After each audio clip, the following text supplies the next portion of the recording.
Hi, I'm Carlin Borisenko. In early 2020, I was the knitting Democrat who accidentally went viral on the internet for going to a Trump rally and then left the party. I became the conservative darling, was on all the shows, traveled around the country, and then realized that conservatives were no better than Democrats. If there's one thing that I've learned, it's that both political tribes are two sides of the same coin. But it wasn't all bad. On my journey, I became obsessed with understanding the woke ideology and the culture war. I broke the story of the city of Seattle doing segregated training with its employees. How bad has this stuff become? The city of Seattle has now put out, I'm not kidding you, this is according to Dr. Carolyn Borisenko, who's an organizational psychologist. The city of Seattle asked its white employees to voluntarily spend a day off in a training about their internalized racial superiority. I broke the story that led to the first ever federal lawsuit against critical race theory in the schools. I broke the Coke Be Less White story, one of the biggest anti-woke stories of all time. It got over 30 million views. Coca-Cola's corporate headquarters even had to change their outgoing voicemail. Throughout the past few days, you may have seen inaccurate reporting on the content of our recently launched diversity, equity, and inclusion training program. I exposed the schools in Burlington, Vermont for grooming middle school children live on the internet. They called me an unwoke cult leader for that. And the Vermont Human Rights Commission slandered me publicly as being a hate channel. I even got called a hero in Breitbart for exposing that the Washington Post was writing a hit piece on Christopher Rufo. I have broken story after story after story about what's going on in the public schools, from Cambridge, Massachusetts, to autistic sex education, to the Department of Education in Michigan, literally training teachers all over the state how to groom children. I wrote a book called Actively Unwoke, the ultimate guide for fighting back against the woke insanity in your life. I host a podcast all about fighting back, and I'm downloading all of my knowledge to you on my Substack, carlin.substack.com. The world is a crazy place. We are literally surrounded by cults on all sides. On this show, we're going to do a deep dive into all aspects of the culture war, and I will show you the dark, dystopian underbellies on both sides. Here are the commitments I'll make to you. I will always tell you the truth. I will always bring you receipts. And if you stick with me, I promise you will see the world differently. Welcome to the cult. Please mount that like button for me and subscribe if you feel so inclined.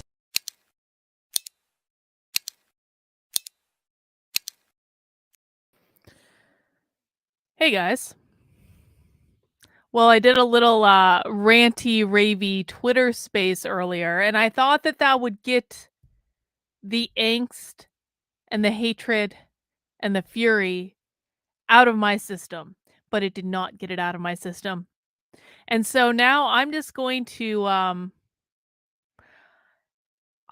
call as many conservative influencers as I can tonight raging morons.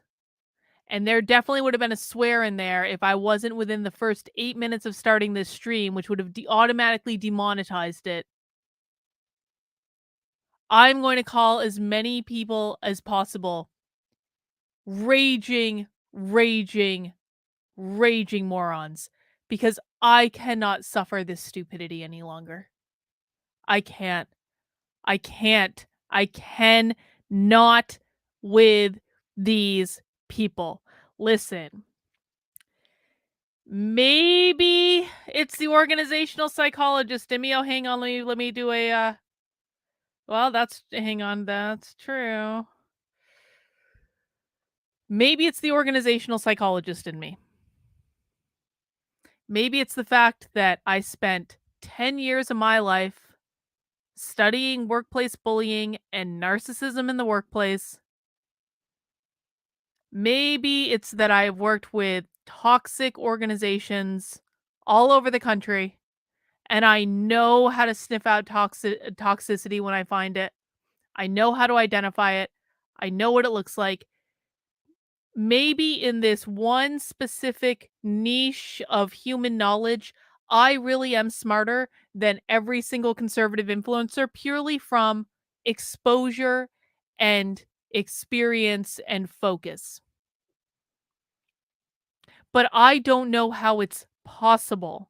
I truly don't know how it's possible that so many conservative influencers are so stupid when it comes to what happened with James O'Keefe and Project Veritas. And this is driving me crazy because, listen, I have a track record of sniffing out rotten organizations in this space.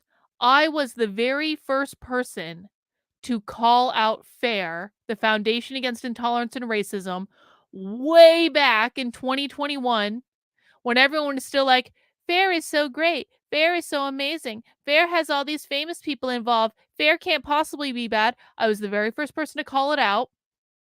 I was the only person to report on it. And my reporting from my Substack was quite literally used to get the CEO that was causing all the problems out just a few months ago. So I was 100% proven right. I was the very first person that I know of to call out gays against groomers for massive amounts of toxic bullshit that I sniffed out before anyone else did. And like less than a week after I called it out, I had 7 different whistleblowers in my DMs saying, you're not wrong, and it's even worse than that. And I have reported extensively on the toxicity of gays against groomers and how bad and effed up that organization is. And there's absolutely no reason for me to believe that I'm wrong when I say that James O'Keefe is a narcissist. All of the evidence backs up that James O'Keefe is a narcissist who went into a narcissistic rage at Project Veritas in front of the staff, which was the instigating factor for his leaving the organization. It wasn't Pfizer. It had nothing to do with Pfizer. It had to do with the fact that James O'Keefe committed probably at least $1 million worth of financial malfeasance. Put the nonprofit status of Project Veritas in jeopardy, was found out by the organization's CFO, and the CFO was trying to work out a deal with James to get him to reimburse the organization for his excessive spending to take care of the issue. And James didn't want to do that, so he fired the CFO unilaterally without getting permission from the board, which he was required to do.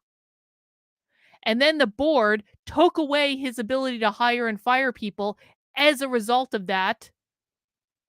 And then James O'Keefe had a massive goddamn hissy fit, and everything was downhill from there. It had nothing to do with Pfizer, and we know all of this based on James O'Keefe's own statements. But no. Can we tell the truth about what's going on? No, because the truth would not be good for clicks and views. The truth would not be good for our best buddy, James O'Keefe. And by the way, half of the people coming to James O'Keefe's side right now fucking can't stand James O'Keefe. I hope people understand that. So what I want to do tonight is I want to watch some of the reactions that conservative influencers have had to James O'Keefe getting his ass sued by Project Veritas for breaking his employment agreement, which probably is the very least that Project Veritas could have effing sued him for, if we're honest about it. I want to see what they had to say. I have watched bits and pieces of some of these. I haven't watched all of them though. And I'm just going to work out some feelings live on the internet with friends. Why not? It's a Friday night. What else do I have to do? So I've got a bunch pulled up, and I want to show you guys what I have pulled up. We're going to start with Liz Wheeler, who I only knew of as like some conservative blonde influencer. I didn't even know what she was famous for or what she did. And then we're going to start with Liz because earlier today, and this was just a pure accident, I was looking for a video on YouTube and I happened to stumble on this video that Liz did with the Babylon Bee, and I stumbled on it like purely by accident. I wasn't like I clicked on it when I didn't mean to, and it just started playing. And this video was from a year ago. So this video was from last summer, prior to the 2022 midterms. And do you know what Liz Wheeler was saying in this interview with the Babylon Bee? She had her most pompous, most pinched nose, and she said, Democrats are so stupid if they think they're going to win this election based off abortion. Anyone who thinks that abortion is going to be the deciding factor of this election is just so stupid. I don't know how Democrats think that they're going to get votes with abortion. What a stupid idea to think that people are going to vote for Democrats based on abortion. It was like, that was all she said. And I was like, and of course, now we have hindsight. And Liz Wheeler, of course, was like every conservative influencer in the summer of 2020 that was like, I don't even know why we're talking about abortion. I don't know why abortion's a problem. Why, the entire country, they don't care about abortion. They aren't going to care if we repeal Roe v. Wade. They aren't going to care if we start banning abortion completely. Like, she was every conservative influencer a year ago. And I was one of like 3 people going, this is going to be a problem. This isn't going to work out the way you think it's going to work out. And lo and behold, everyone owes me $2. I was right. So that's where we're going to start. We're going to start with Liz Wheeler. Then we're going to go to Viva D'Angelo. And the reason that I'm calling Viva Frei Viva D'Angelo from now on is because Viva Frei is quite literally using Robin DiAngelo's talking points. Viva Frei tweeted the other day. He said something to the effect of, the only reason that Project Veritas would be upset that James O'Keefe said they were bought and paid for by Pfizer is if they were bought and paid for by Pfizer. The only reason to be upset about something is if it's true. And your being upset about it is proof of your inherent guilt. That's exactly Robin DiAngelo's talking point when she says that, like, the only reason that white people would be upset about being called racist is if they're actually racist. Viva Frei did the same thing. Just change the words. So we're going to watch his professional, lawyerly, I'm sure completely thought through reaction that is hinged into reality. Okay, it's not hinged into reality at all because I watched clips of it the other day. I know it's not hinged into reality. So we're going to watch that. We're going to watch a couple clips of Jack Posobiec and Charlie Kirk going, James, why are you so great, James? Why are you so amazing, James? Why are you the best, James? Why are you the ultimate man, James? How can we all be more like you, James? Like, we're going to watch that. And by the way, I have never been so convinced in my life that Jack Posobiec is a Fed. Never been so convinced of it. Because Jack Posobiec knows better. Jack Posobiec absolutely, unequivocally knows better.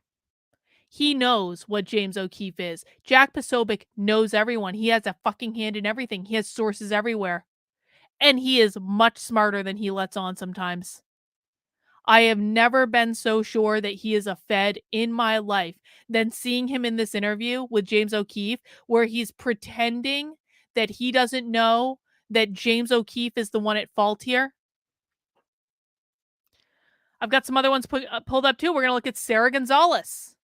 I used to respect Sarah Gonzalez until like a couple months ago when I saw Sarah Gonzalez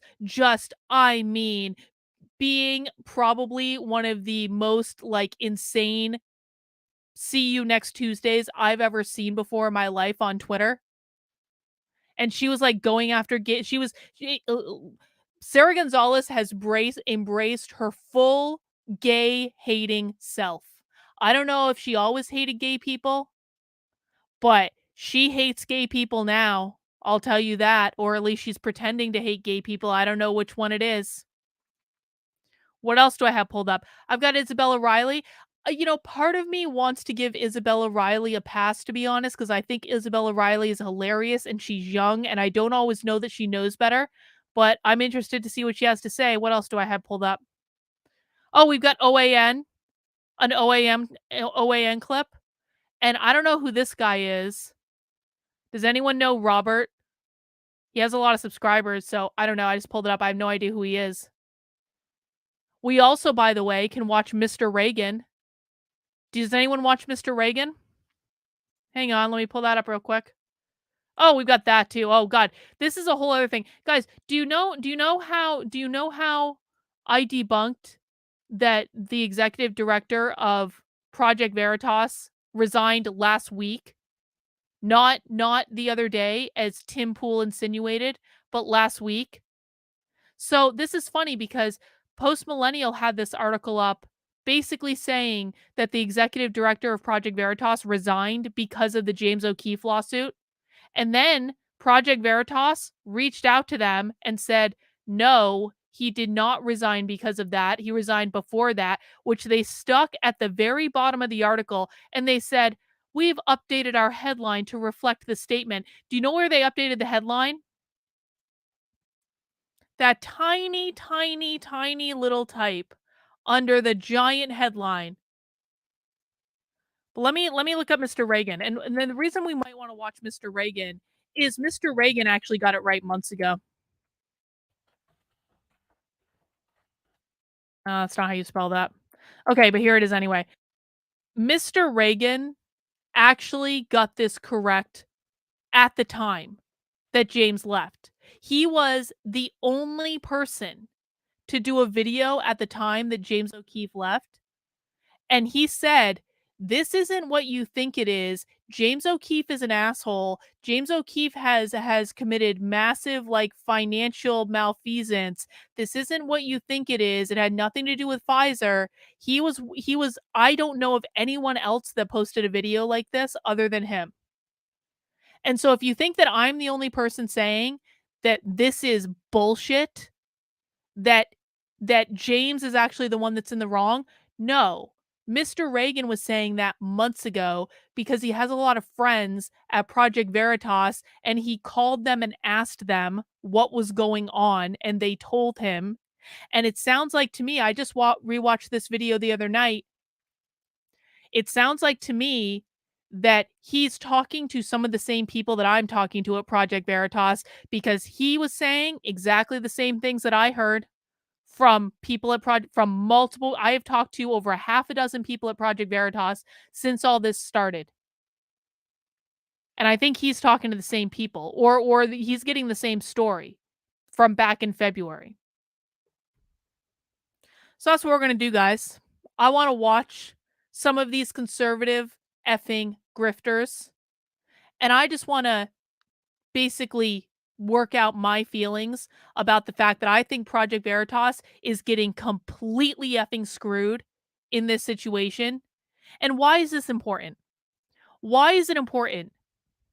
Because Project Veritas still has what, 60 people that are still doing investigative reporting, that are still exposing corruption, that are still doing the right thing, that are still showing the world things that need to be seen, and all of this bullshit and bending the knee to James O'Keefe's whim is riling up a giant internet mob against Project Veritas and undermining every single thing that they're doing. Guys, Project Veritas is going to be fine. There is a reason. See, this is exactly it. Scott, you are a moron. Congratulations. Moron of the day.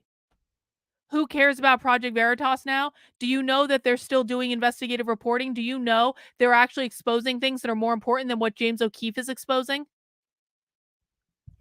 Who cares about Project Veritas? I care about Project Veritas.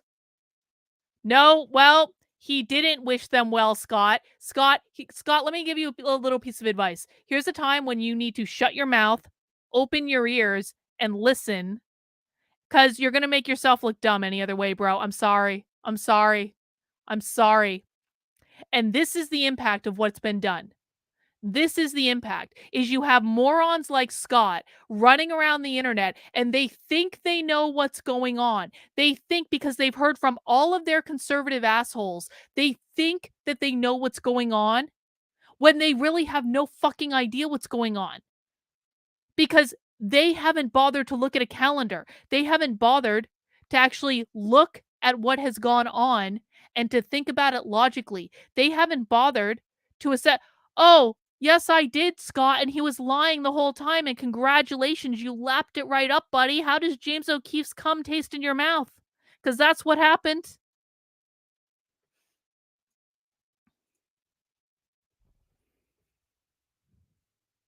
This is the impact. Is like Scott, and I'm sure Scott thinks that, like, he trusts the people that he's listened to, and those people have lied to him. Those people have lied to him.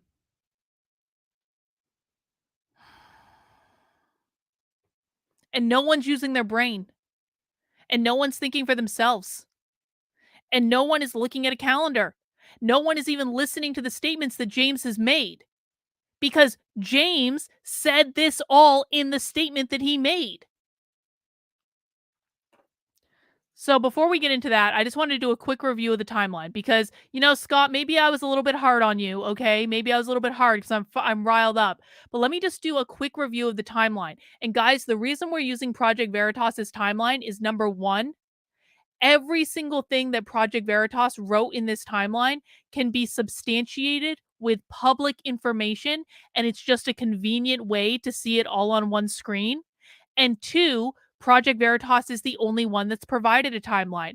James O'Keefe has not provided a timeline. So let's just quickly review this, and then we're going to use this to debunk the conservative influencers. And again, every single thing in this timeline that I'm going to point out can be confirmed based on the 40-minute going away speech that James O'Keefe gave at Project Veritas and then posted on the internet. And by the way, guys, do you know? Well, actually, let me wait for that. Let me wait for that. Okay. Here is why James O'Keefe was actually fired. Well, he wasn't even fired. He wasn't fired until later. Here is why James O'Keefe was removed from his positions at Project Veritas and why this whole thing started. Because from 2020 to 2022, as James O'Keefe was bringing in more donations to the organization, he also started spending more money. And sometimes you need to spend money on things to raise money. Sometimes you need to do that. However, that's not what James O'Keefe was doing. James O'Keefe was not only spending money on things that he needed to do to raise money, he was also spending money on personal extravagances. And so Project Veritas kept having to go through this process of getting James to pay them back for money that he should not have spent on the company credit card in the first place. And James O'Keefe wants everyone to think this is just about black cars. It's about black cars. That's what it's not what it's about. That's not what it's about. My understanding of this, based on what I've heard from Project Veritas employees, is we're talking about like $1 million effing dollars of expenses that James should not have spent of Project Veritas's money. And even still, they didn't want to get rid of him. They just wanted him to reimburse the company. And so what happened was the CFO of the company that was handpicked by James, so he hired them, the CEO of the company started, and this all happened at the end of January, which was after, like, around the same time as the Pfizer stuff. But just because it happened at the same time doesn't mean the two were related. So the CFO of the company started investigating James's spending. And he said, James, you need to pay us back this money. James didn't want to do that. And so this started a massive fight at Project Veritas, which had its big conclusion on January 31st, 2023. And if you listen to the 44-minute going away address that James O'Keefe gave the organization on February 20th, you are going to hear James reference this. In that interview, James O'Keefe said that he offered an apology to the board for his tone and also offered an apology to the entire organization. He said it in the video. Why was James O'Keefe offering apologies to the board and the entire organization for his tone? He never said why. And the why was James O'Keefe was pissed off because he was being investigated by the CFO for spending a metric ton of money that he should not have spent on things that were not related to fundraising and were not related to the core mission of Project Veritas. The organization was saying, James, we need you to reimburse us. Otherwise, we are putting our nonprofit status in jeopardy. They were trying to protect the organization. James didn't want to do that. And so he blew up in a staff meeting in front of everyone. And then, per James's own speech, he offered to apologize and they didn't want to accept it. And after that, James unilaterally fired the CFO and the CSO because they were not giving him his way. James did not have the authorization to fire those people from the board. He did not have the ability to do it. He had to get board approval. So it was James's actions that caused all of this from the very beginning, okay? Then there was a series of meetings on February 6th, right after James wrongly fired 2 senior executives at Project Veritas who were investigating him for financial malfeasance. The board met and they took away James's ability to fire people and to hire people. They took away his use of the company credit card because he was spending too much money, and they took away access to the donor rolls. Okay? All of this was in response to the fact that James was being investigated for his expenses, didn't want to reimburse the organization, and then fired the CFO to cover it up. And the board was like, no, no, no, no. You can't unilaterally fire people to cover up for your bullshit. And they took away his ability to do so. And at the same time, they said, we are doing an audit of the expenses and the spending. And then at February 10th, they indefinitely suspended James pending the outcome of the audit.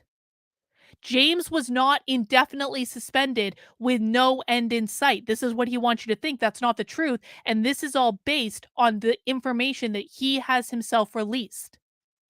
He was not indefinitely suspended. He was indefinitely suspended pending the results of the audit. They didn't know when the audit was going to come back. And so they didn't put a firm date. They said, you are indefinitely suspended until we get these audit results. And then we're going to figure it out. Okay? So anyone saying that, this indefinite suspension was like, it was basically amounting to firing him. No, it wasn't. Any employee manual in the world has stipulations about suspension with pay, suspension without pay. I promise you, this is in an HR manual somewhere.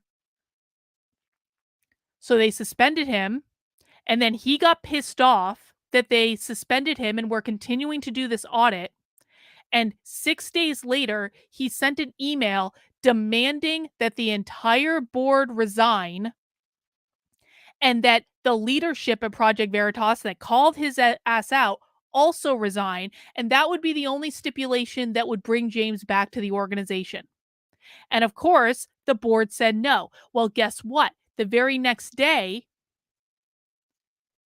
after he sent that email demanding everyone resign, the very next day he formed his new company. The minute that he formed that new company is the minute that he broke his employee agreement. It was 400,000 something according to the lawsuit. 400,000 some odd.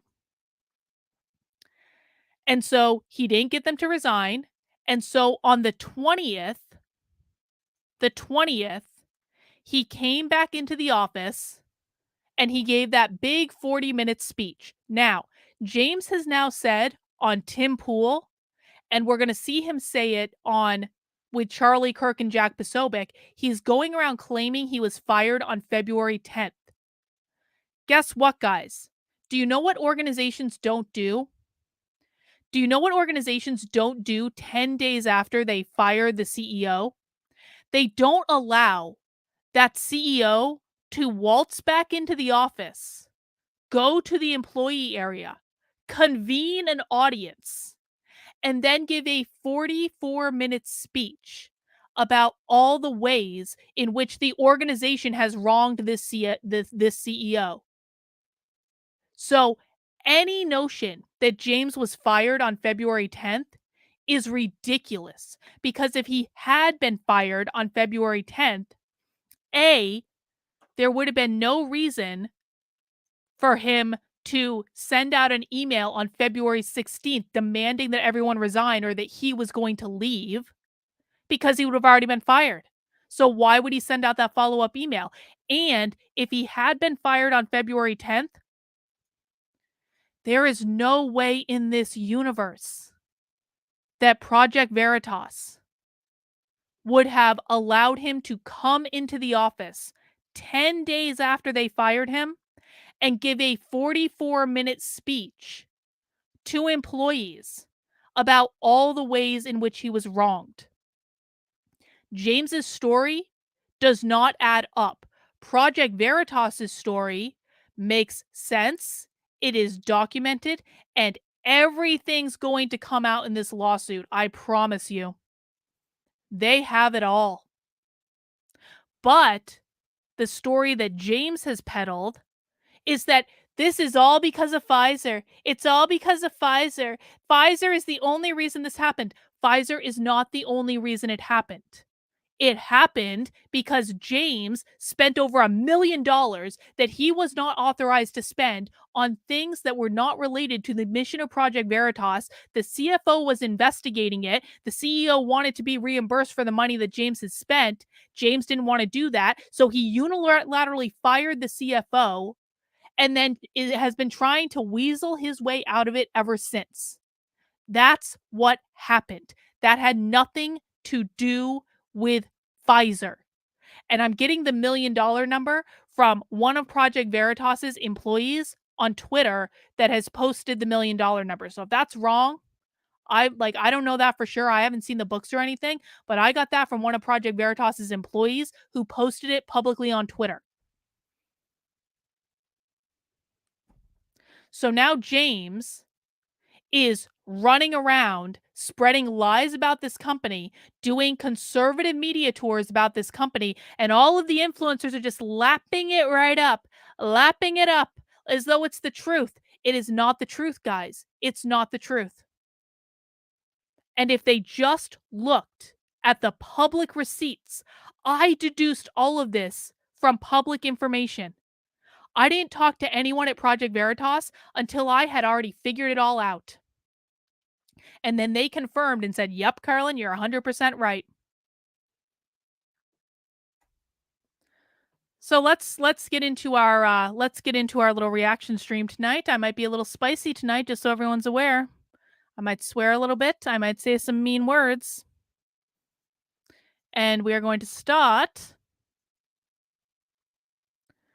with Liz Wheeler, who I have never watched before, but who I don't think is like, well, let's just say the brightest crayon in the box. Let's see what Liz had to say about this. Project Veritas is suing their founder, James O'Keefe, in order to try to shut him down. We talked a couple months ago. Nope. Already wrong, Liz. Already wrong.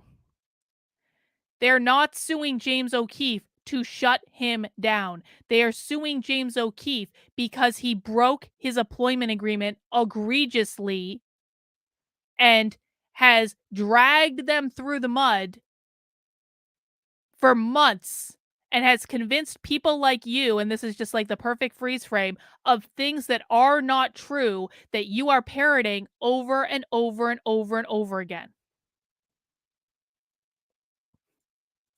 About the Project Veritas, James O'Keefe drama. Shortly after Project Veritas and James O'Keefe, when they were together, shortly after they released their biggest video ever, their undercover sting of the Pfizer doctor who admitted that the vaccine, Look. you know. And there it is. There it is. This is all because of Pfizer. It's because Project Veritas is bought and paid for by Pfizer. That is a lie that James O'Keefe has spread because he doesn't want what actually happened to come out. This is not related to Pfizer in any way. Project Veritas has continued to investigate Pfizer since James left. Shortly thereafter, as this video was blowing up, Project Veritas announced that they had put James O'Keefe, their founder, on an indefinite leave of absence. I have no idea if it was paid or not. That's immaterial. And then following that, I think we were all very surprised to hear that. Following that, they fired him. They claimed that they didn't fire him, but then he said he didn't work there anymore. And the ultimate result of this was the separation of James O'Keefe and Project Veritas. James O'Keefe was not officially fired by Project Veritas until May 15th. James O'Keefe claims it was February 10th, but it was provably not February 10th by records that James himself has released. Project Veritas says in their lawsuit, James was not removed from the board of directors until April 24th and was not fired by the organization until May 15th. And I would be shocked if they couldn't back those dates up with, actual HR records. Veritas. And at the time, it was, we were all so interested in it. And I did a whole episode talking about why this was so destructive for the conservative movement, why the best move for them was to figure this out. James O'Keefe has done an incredible amount of, has rendered incredible service to our country. I can't think of a journalist who has uncovered more corruption provably than James O'Keefe has. So the allegations against James O'Keefe at the time from the Project Veritas board was that he was difficult to work with. He cursed. He was hard on employees. Those weren't the allegations. He had an ego. Wrong. He was wrong. Well, he does have an ego. They said he was a bad boss, and yep, that may be true. I've known James for a long time. I've been friends with James for a long time. I can confirm that James demands a lot. He can be demanding. He's not an easy person to work for. He's not. And you can say, well, there's no excuse for that. And I can say, well, if James O'Keefe is going to expose Pfizer when nobody else in the country can even come close to... Nobody else in the country, James O'Keefe was not the one who exposed Pfizer. This is probably one of the most aggravating things at all for me. James O'Keefe was not the person who exposed Pfizer. The undercover journalist at Project Veritas is the one who exposed Pfizer. The only role that James O'Keefe had in the Pfizer investigation was after Pfizer had already been exposed and James O'Keefe was confronting the guy who they had caught on camera saying the things about the virus. James O'Keefe was not the undercover journalist. And this is, and I'm like, I am going to be offended on behalf of the people who actually went out there and actually did the journalism that James O'Keefe then took credit for, because he has managed to convince people like this that he was the only one doing anything at Project Veritas, and that is just not true.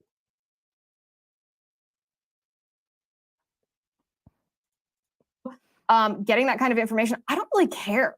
I don't want to sound, I don't mean to sound callous about someone's behavior if it's less than kind. I obviously advocate to my friends especially friends in the industry, Yes, especially friends in this power, is that right. they remember This is what he not does. to behave This is what he does.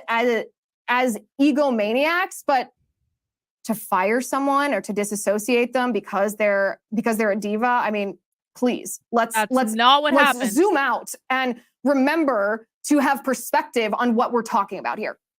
If you didn't listen to that whole video or that whole episode on James O'Keefe and Project, But this is who conservatives are going to listen to because she's blonde and thin and blonde and thin. And I'm sure she's got a great push-up bra. I'm sure she does. Completely wrong, completely stupid, doesn't know what she's talking about, can't even look at a calendar and deduce basic information. But this is who we're going to have influencing the conservative right. Yep, makes total sense. Project Veritas, go back on either Apple Podcasts or YouTube, look that up, listen to it. The update here is Project Veritas is now suing James O'Keefe for breach of contract, for breach of fiduciary duty, and their allegations. I want to go through a couple of these allegations and comment on them. So they're suing him over breach of contract. They said he violated confidentiality when it came to information that Project Veritas, like proprietary information of Project Veritas.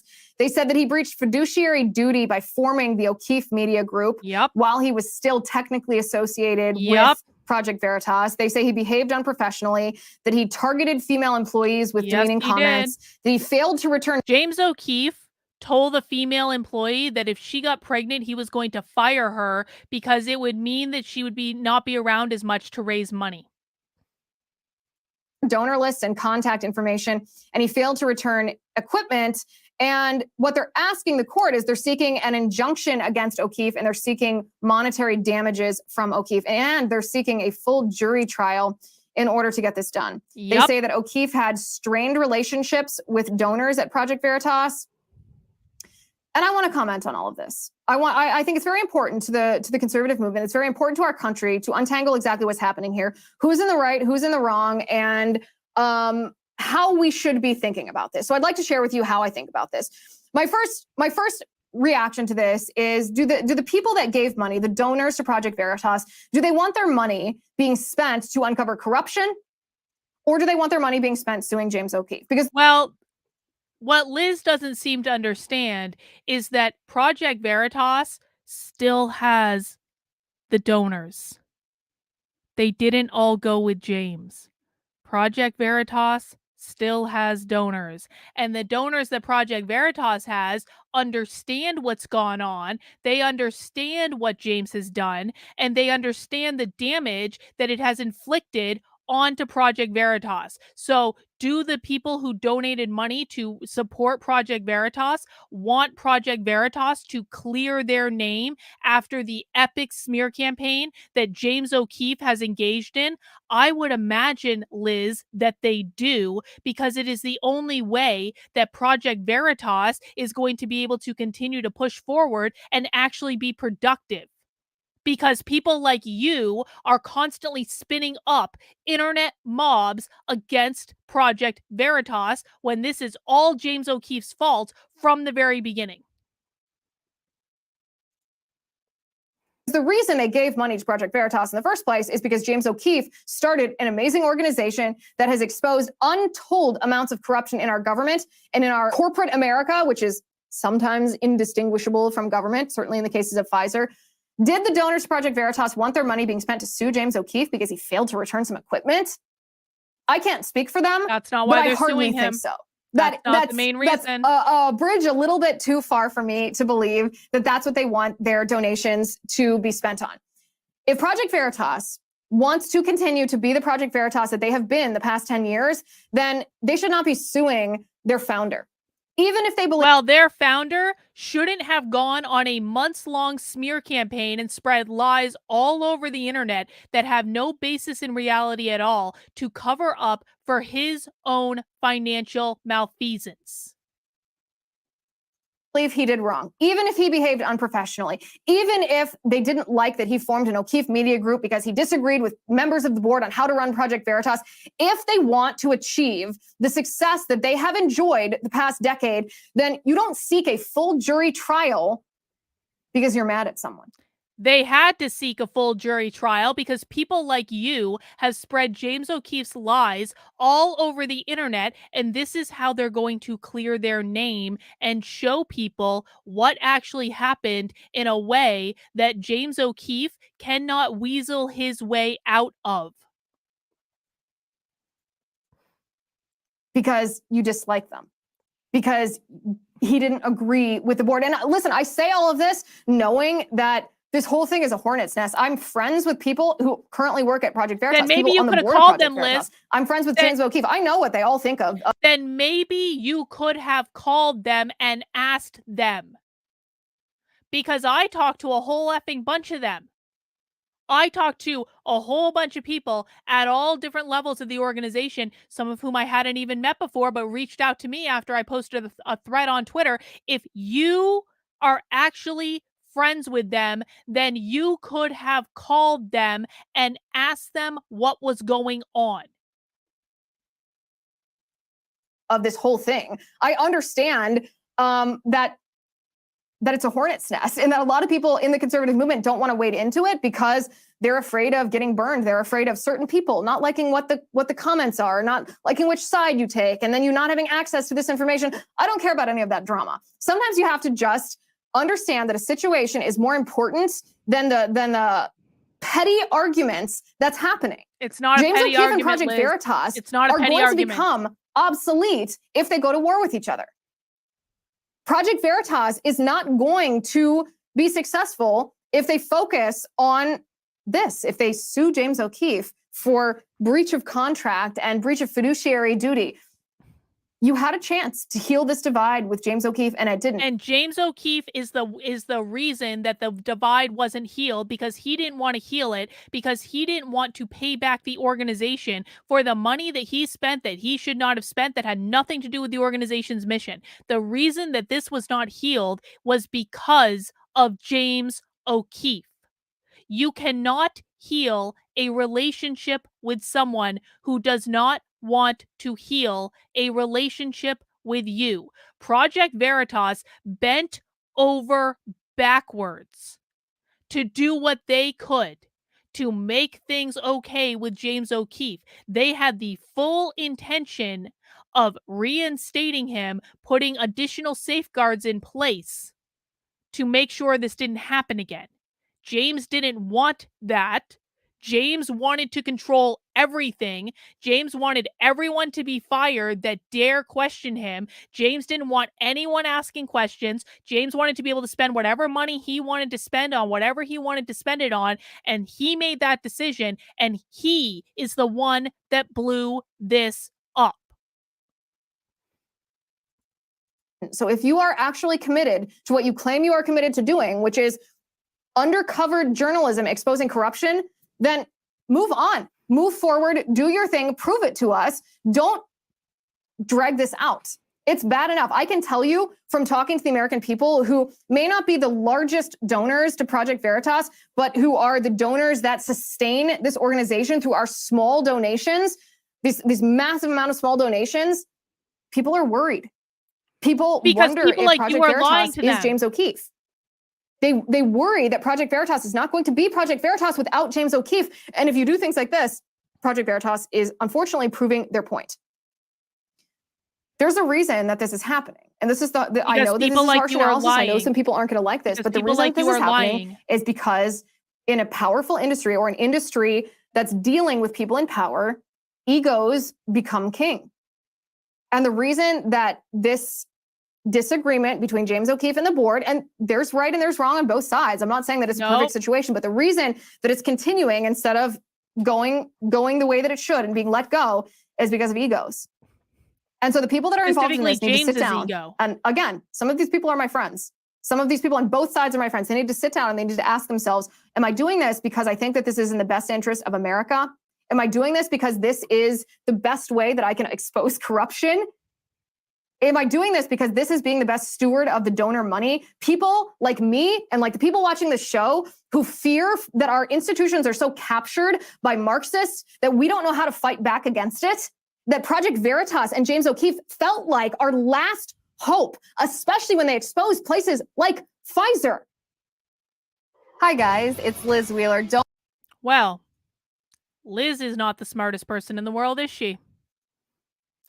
Let's watch Viva. Viva D'Angelo, who believes that the only reason that Project Veritas would be upset about being smeared all over the place is because it's all true. That's the only reason to be upset when someone lies about you all over the media. The only reason you'd be upset is because it's all true. Jenny's getting inky with it. Not to mention the monetary damage his alleged defamation causes Project Veritas. People won't donate to Project Veritas if they think they're being burned by James is an idiot. That's exactly right. That is exactly right.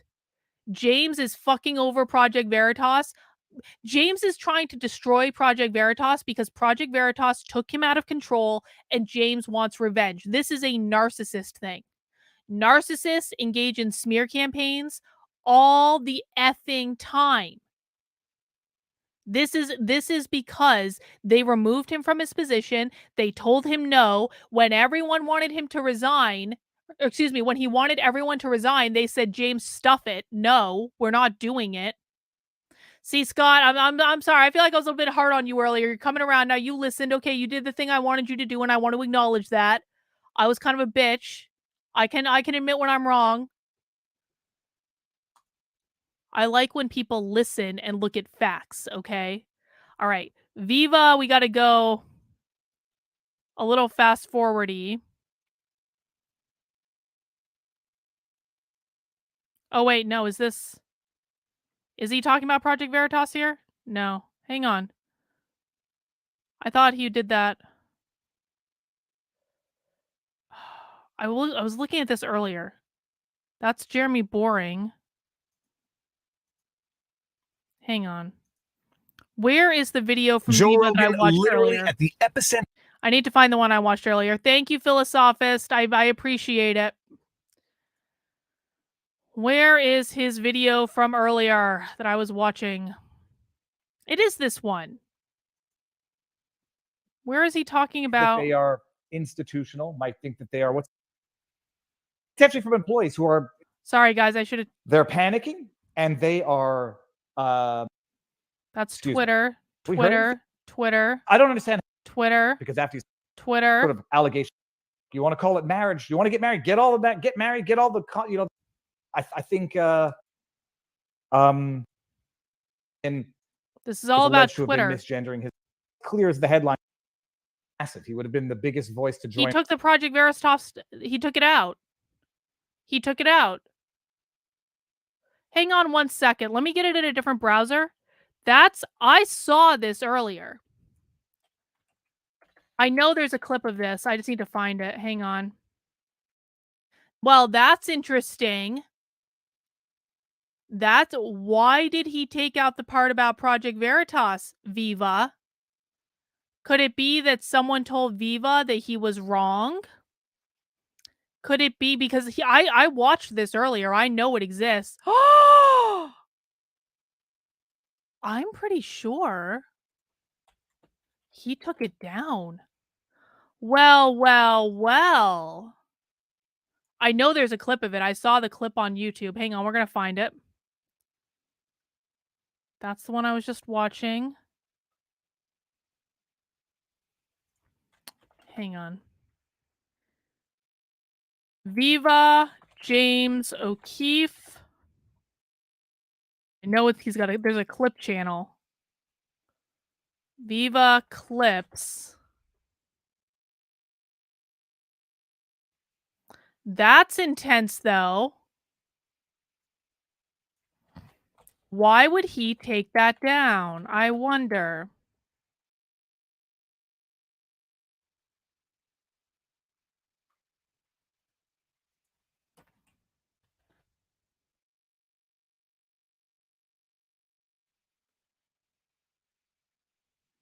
Hang on. I am like perplexed about this. Sorry, guys. I really thought that I did not personally anticipate that Viva was going to edit something.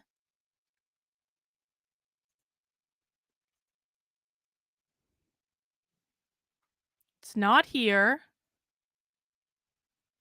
That's only 26. This was much longer earlier.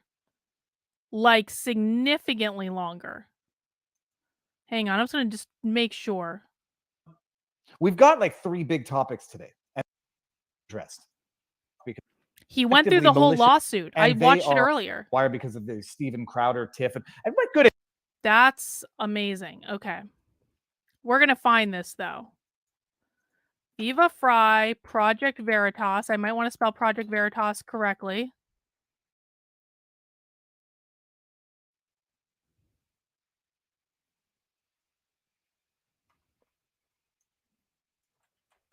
Right. Here it is. Found it. Found it. Found your clip, Viva.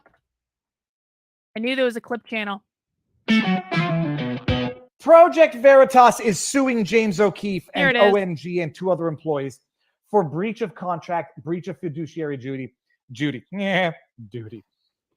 It is supreme bullshit. I should not, I'm going to take that. It is not supreme bullshit at all. So if anybody snips and clips, there will not be swear words. It is supreme bullplop. It is There's not a at all. concept in Canadian law, Quebec law. I am no longer a practicing attorney, and this is not legal advice. This is common sense. Project Veritas is located in New York. It is not located in Canada. And in America, Viva, we have these things called HR employee handbooks. And in pretty much every HR employee handbook in the history of employee handbooks, there are clauses that specifically discuss being suspended from the organization with and without pay. And in pretty much every single job description that exists in the known universe, they have clauses that allow you to change the duties of the job. You can Google this. There's a term called constructive dismissal, which is when you basically This do is not something that. to Viva's someone's lying. employment contract, to their terms of employment, to their work conditions. Nope. That amounts Not to that. Nope.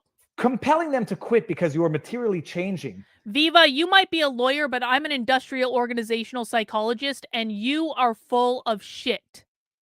What happened to James O'Keefe does not amount to constructive dismissal based purely on the evidence publicly released by James O'Keefe. The terms of their employment. It's called constructive dismissal because you make life so freaking miserable.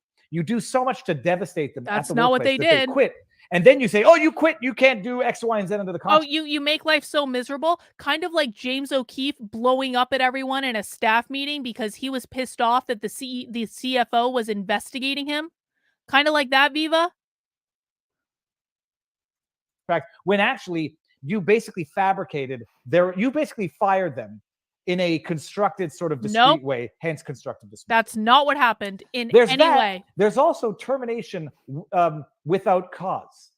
Whereas if you decide to fire someone because you just don't like them, this may depend on jurisdictions. You can do that. That's not what happened with Project Veritas. That's not what they did to James O'Keefe. If you decide just to fire someone, oftentimes under the contract, if you fire them willy-nilly, you can't avail yourself to restrictive covenants in that contract if you did not terminate them for cause. James O'Keefe was terminated for cause. He was terminated for cause on May 15th.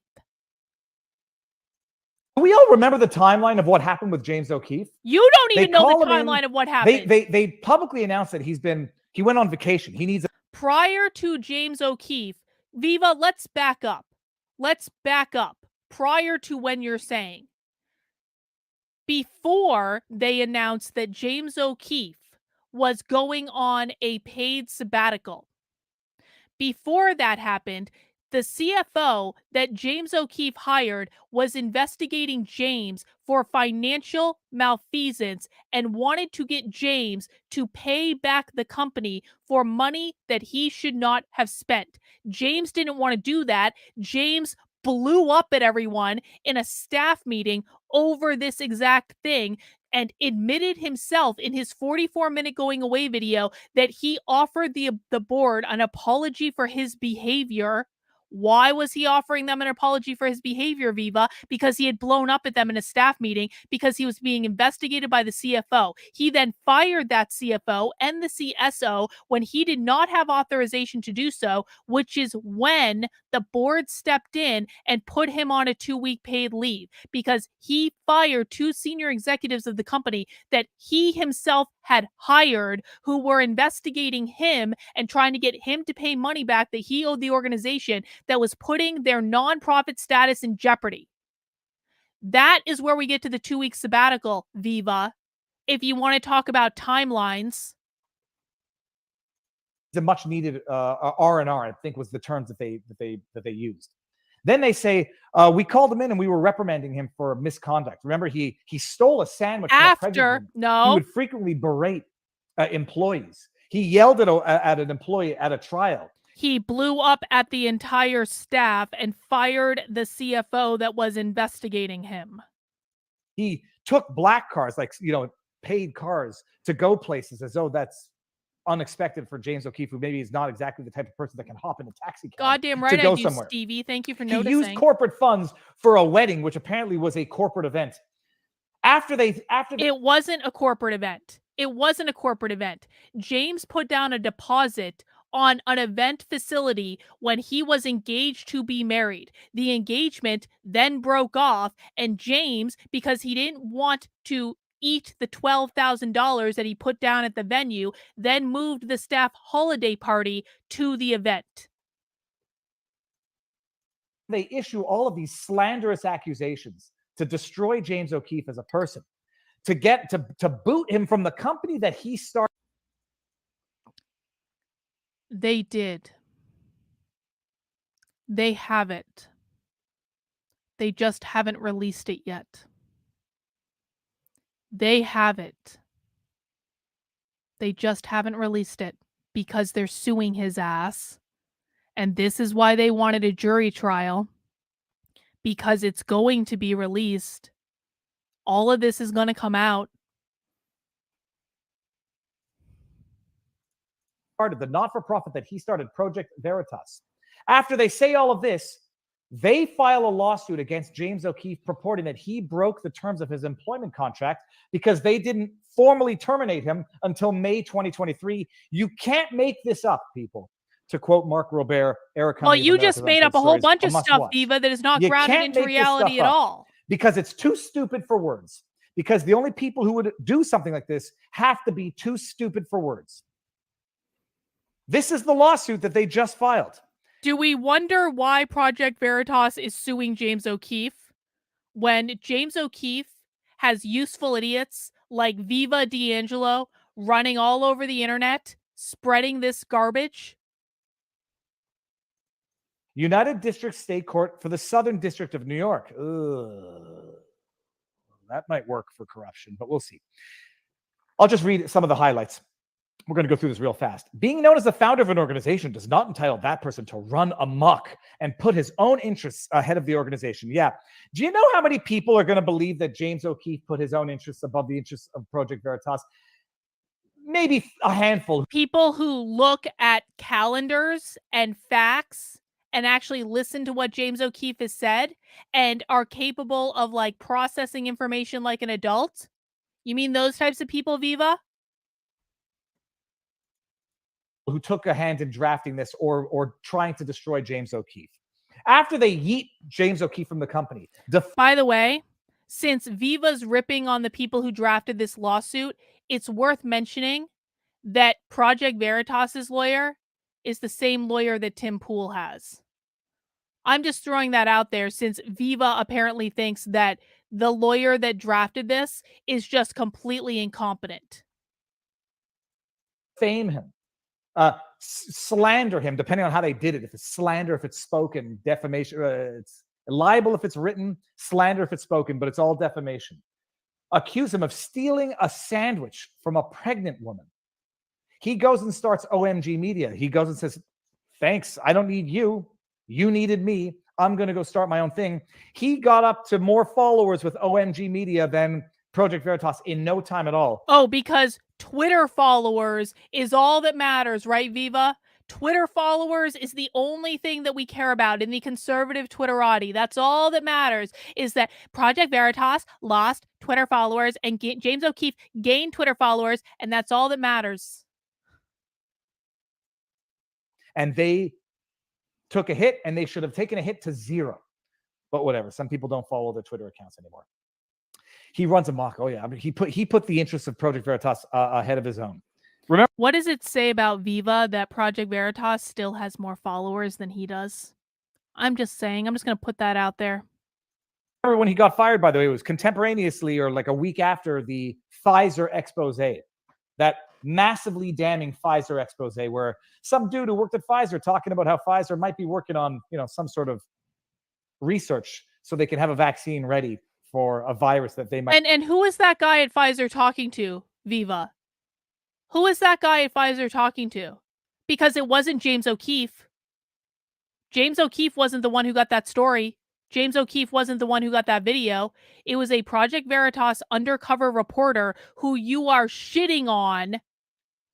One of the dozens of people at Project Veritas still that you are shitting on in this video that James O'Keefe took credit for. Might be manipulating, whatever. Defendant James O'Keefe failed in his duties to plaintiff Project Veritas, causing it serious and significant damage. Nobody caused damage to Project Veritas except for the board of directors that burnt Project Veritas to the ground and urinated on the ashes. And they're still doing it. Right now, they're upping it to a number 2. O'Keefe must be held accountable and as must the organization O'Keefe created, Defendant Transparency LLC, doing business as OMG Media. Similarly, 2 individuals formerly affiliated with plaintiffs, Defendant R.C. Maxwell and Anthony Yatropoulos, breached their own contracts with plaintiffs for the benefit of OMG. OMG is right, people. Plaintiffs, Project Veritas, yada, yada, yada, they work together. Okay, fine. The parties, plaintiff is Project Veritas. Plaintiff Action Veritas is a non-stock corporation under Scott, the laws I'm of happy that we're still friends, and I'm not going to forget O'Keefe, this. Defendant OMG, Defendant Maxwell, Defendant Yatropoulos. Okay. Jurisdiction we don't care about. Project Veritas and Project Veritas, they're 501c3 and 501c4 not-for-profit organizations. Okay. Both organizations engage in investigations and reporting aimed at exposing corruption, dishonesty, self-dealing, waste, fraud, and other misconduct. Yeah. James O'Keefe founded Project Veritas in 2010. CEO, yada, yada, yada. Employment agreement. He entered into an employment agreement with plaintiffs, with the operative version being the employment agreement. That's one of the exhibits. As part of the employment agreement, O'Keefe agreed to certain terms and conditions. That is not the worst idea in the world, Jamie. Not the worst idea in the world. Employee shall devote employees' full workings to the company. Oh, you got to be loyal. Project Veritas shall be the sole owner. Wouldn't actually even be that hard either. In the results of proceeds of employee services. So Project Veritas would own whatever James O'Keefe produced for Project Veritas before they kicked him out of his own bloody company. O'Keefe acknowledged. By the way, one of the things that Viva is going to gloss over that Project Veritas is accusing James O'Keefe of is taking undercover footage from Project Veritas that hadn't been released yet and releasing it under his new company. That is one of the things they're accusing him of, that people like this are just glossing right over as though that's meaningless. One of many things they're accusing him of. That certain information should be kept confidential both during and the term and after. O'Keefe's obligations, confidential information is the highest confidence, continues beyond his employment. Okay, fine, that's typical. Employment agreement contains liquidated damages. Fine. If you breach something, we can't quantify the damages. It's just we're going to stipulate it's going to be X amount of dollars per day. All right. When do we get to the juicy stuff here? It prohibits O'Keefe during and after his employment from contacting, soliciting, or otherwise communicating with any person or entity that is a donor or prospective donor. All right. Employment agreement also requires that upon separation of employment, he shall return any and all Project Veritas property of any kind. Of course he would.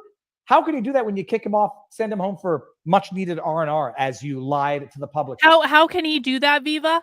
How can James O'Keefe possibly return equipment? Are you serious right now? Because when James O'Keefe was put on leave after he wrongfully fired the CFO without board approval, and they put him on leave and took away his ability to hire and fire people. That was on February 6th. On February 20th, James was back in the office at Project Veritas, giving a 44-minute going away speech. And you want to really sit here and pretend to be a fucking lawyer and to say, I don't know how James O'Keefe possibly could have returned the equipment to Project Veritas, even though he was in the office, provably filmed and put on the internet 14 days after he went on this sabbatical. And Viva, even if he hadn't done that, have you ever heard of the mail? Have you ever heard of putting the camera equipments and the laptops and whatever the hell else James O'Keefe had in a box and putting it in the mail and sending it back? Like, that was an option, Viva. No one should ever trust this guy. If he can't deduce, how do I possibly return a camera and a laptop to an organization, put it in the fucking mail, or drop it off? You guys should never trust Viva's judgment after this. If he can't deduce that, maybe Florida's gotten to his head. I don't know what it is. I feel like he used to be smart, but he's being really stupid right now. Project Veritas said. Plaintiffs suspend O'Keefe pending completion of investigations into his... Listen to this. During O'Keefe's employment, the board became aware of serious allegations by Project Veritas employees about incredibly troubling workplace and financial misconduct. All bullshit, by the way. All unsubstantiated. It's not bullshit. You had people defending Project Veritas in the aftermath saying, well... And again, they're all shitting on Project Veritas employees who are still, as we speak, doing journalism. They are not unsubstantiated, Viva. They made some serious accusations. They better have some serious support evidence. They don't. Spoiler alert. For instance, if Project Veritas did not have the evidence to support the accusations that they're making, then Project Veritas wouldn't be requesting a jury trial, Viva. Do you really think that Project Veritas and their lawyer, who is the same lawyer that Tim Pool has, do you really think that they are going to show up to court and not after they were the ones that demanded a jury trial? You really think they're going to show up and not have the evidence to back up what they're saying?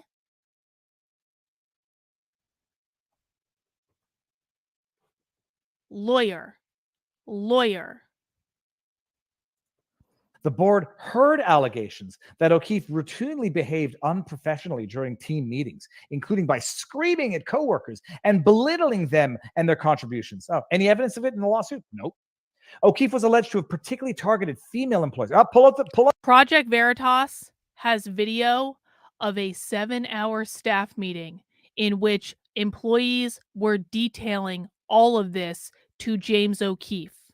You're going to tell me there's not evidence because you don't see it on a piece of paper right in front of you? Are you stupid? About the gender card, James O'Keefe is a big, bad misogynist. He stole a sandwich from an 8-month pregnant woman. That's what they said at the time. It's one of many things they said. One of many contributions to the company. Inappropriate comments about personal situations like pregnancies. Do we have any concrete evidence of these specific statements? They do. Recordings, emails. They do. Employees allege. Remember, by the way, what does a liar do? They don't make the lie. They just quote someone who's making the statement that they want to appropriate as the lie. Employees allege that O'Keefe had strained relationships with several donors. So now Viva is basically insinuating that among, not on the Project Veritas board, but among the average employees at Project Veritas, there is a massive conspiracy where all of these employees, and we read the whole, there are pages and pages and pages of grievances. Timcast reported on it at the time. I read it on the stream the other day. You are really telling me, Viva, that in addition to the board mysteriously turning against James O'Keefe. That in addition to that, all of these employees at Project Veritas who are not on the board, who were the undercover journalists that were doing the journalism that James O'Keefe was taking credit for, who were the people that were working with sources, who were the people that were putting on events, who were the people that were just doing the day-to-day work of the company, because contrary to what you people seem to believe, James O'Keefe wasn't doing everything. You're really telling me that all of those employees who created that document with pages and pages and pages of grievances that are all completely aligned with what a narcissist would do to their employees, all of them are engaging in a conspiracy theory to fuck over James O'Keefe? So the entire board of directors at Project Veritas is engaging in a conspiracy theory to fuck over James O'Keefe. And in addition to that, every single employee at Project Veritas is also engaging in a conspiracy theory to fuck over James O'Keefe. Does that sound a little unrealistic to anyone? Does that sound a little bit like it's everyone else is the problem? Literally every other person. By the way, James O'Keefe had a hand in hiring every single one of those people. And James O'Keefe is so amazing and so incredible and does everything by himself and just doesn't need any help from anyone and just takes such good care of everyone and treats everyone so well that you're literally implying that every single person at Project Veritas is engaging in a conspiracy against him? Really? Really?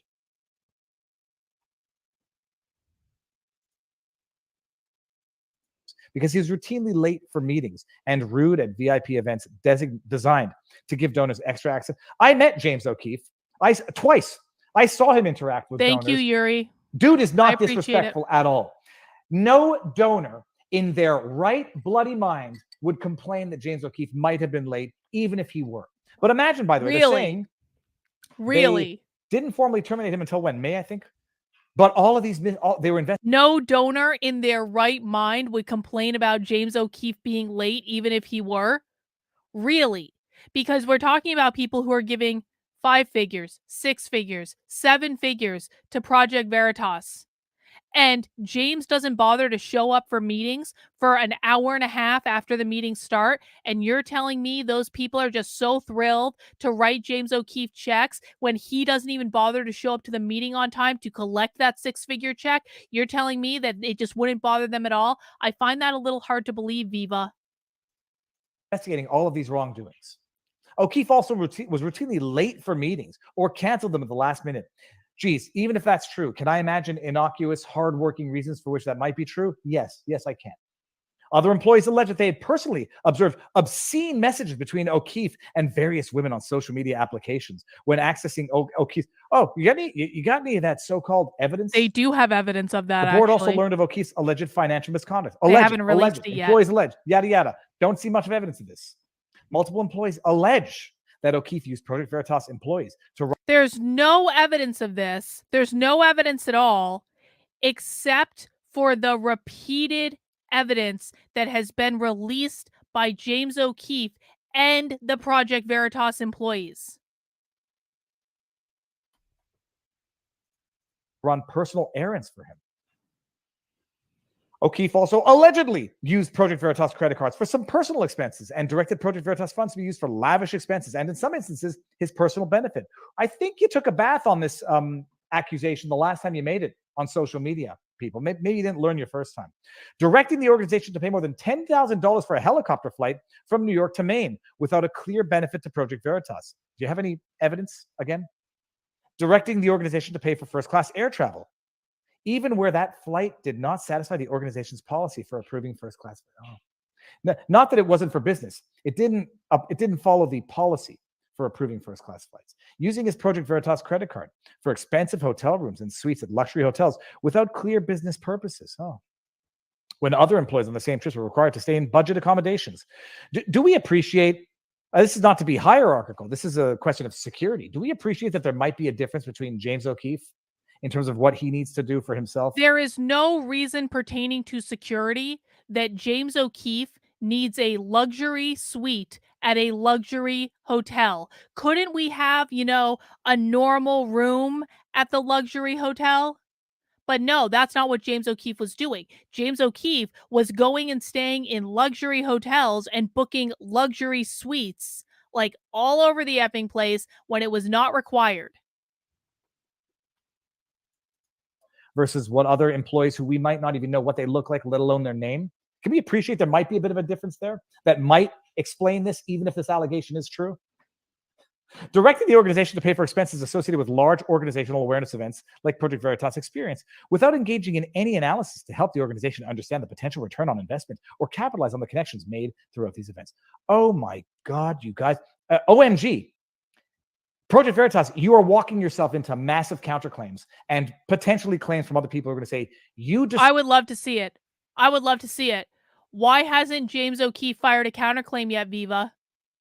Why isn't James O'Keefe suing Project Veritas for defamation, Viva?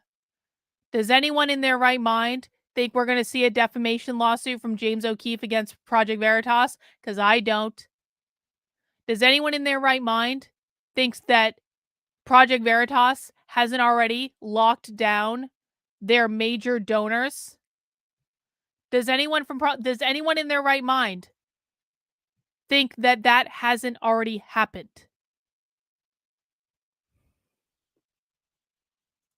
Destroyed my contribution to this not-for-profit. Had I known you were going to do this, I would never have given my money to you in the first place. I think there's a claim in there somewhere, potentially. Hashtag not legal advice. Listen to this. O'Keefe took it upon himself without authority on February 2nd, 2023, to terminate the employment of the Project Veritas' CFO. And O'Keefe admitted that he was the one who did the terminating. Well-a-chee. If we don't have the entire basis of the fight right here. Yes, that's correct, Viva. This was the instigation of the fight because the CFO was investigating James's spending, wanted James to reimburse the organization for money that he spent that he should not have spent. And James didn't want to do that. And when James didn't want to do that, he was putting the organization's nonprofit status in jeopardy. I also heard that James tried to convince the CFO to cover up for him and to just walk away from it entirely. And the CFO said, no, James, we're not going to do that. And then James unilaterally fired the CFO that he had a hand in hiring. And Viva, I don't give a flying fuck if he had pronouns in his LinkedIn bio. James O'Keefe was involved in the hiring directly of that CFO. And the CFO didn't want to bend the knee to what James wanted, and so James fired him, which he did not have the authority to do. James needed to get board approval to fire the CFO and the CSO. He didn't do it. He lied about it. The board called him out and then removed his hiring and firing privileges. And then James freaked the fuck out. He fired somebody. That guy was pissed. The organization was pissed. And it was a coup. It was a coup as retribution for James O'Keefe terminating someone. No. A person that he did not have the authority to terminate, who was investigating him for financial malfeasance that was jeopardizing the organization's nonprofit status. Viva D'Angelo's a moron. I'm sorry. I cannot believe I used to think this guy was smart. I feel stupider than I have ever felt in probably all year, based purely on the fact that I used to think this guy was smart. The CFO. Who was it? I forget his name now. The board took immediate action in response to these troubling allegations. The board created a special audit committee to investigate the allegations and retained outside counsel. On February 6, 2023, by majority vote, the board placed O'Keefe on paid leave, suspending his authority to hire and fire staff for 180 days, changing his terms of employment. Nope. Requiring him to surrender his company credit card, changing it. What the hell do you think you just did to James O'Keefe here? Other than publicly humiliate him and constructive dismissal. I mean, maybe. Viva's literally making that up, by the way. Absolutely making that up. He wasn't. They reinstated him at the next board meeting. James essentially lied. What happened is when James fired them, he lied about it and said he had the approval of the board. He didn't have the approval of the board. He never got the approval of the board, and the board made it very clear that they had been put back into their positions. His access to proprietary information, including donor lists. Oh, there's nothing changing the essential terms of his employment here, but explicitly indicated that he remains a CEO and member of the board. Why? Thank you. So Viva, you're telling me that the CEO can commit gross financial malfeasance, put the nonprofit status of an organization in jeopardy, fire people that he's not authorized to fire to cover up for what he did, and you don't think it's appropriate to say, James, we are going to take away your toys for a minute while you calm the fuck down? You don't think that's appropriate? And none of this, by the way, amounts to constructive dismissal. Viva is literally making shit up. After publicly humiliating me, defaming me, shaming me, you say I get to stay on the board as CEO. Oh my goodness. After dragging James O'Keefe's name through the mud and then lying to the public about it. Remember when you said he was on a much needed R&R? James is not the type to take vacation. He's taking a vacation. It's much needed. You lied to people about what you did. You absolutely destroyed or attempted to destroy his good name. And then at the end, you think you save your legal liability for what you just did by saying, well, we told him he could still stay on as CEO and a member of the board. I mean, we kicked him out of the building, took his stuff, took his credit card. They didn't actually take his stuff. They provably didn't take his... See, Viva right there in that screenshot is coming to the realization that he just said something that completely contradicts this thing he's reading on the screen. They provably didn't take his stuff, Viva, because if they took his stuff, then they wouldn't be suing him because he didn't return his stuff. Basically, tried to destroy his reputation to anybody who was listening, but we didn't fire him. He was still a CEO and board member. After authorization to use the card was revoked, O'Keefe continued to use the project credit card for. We'll see about that.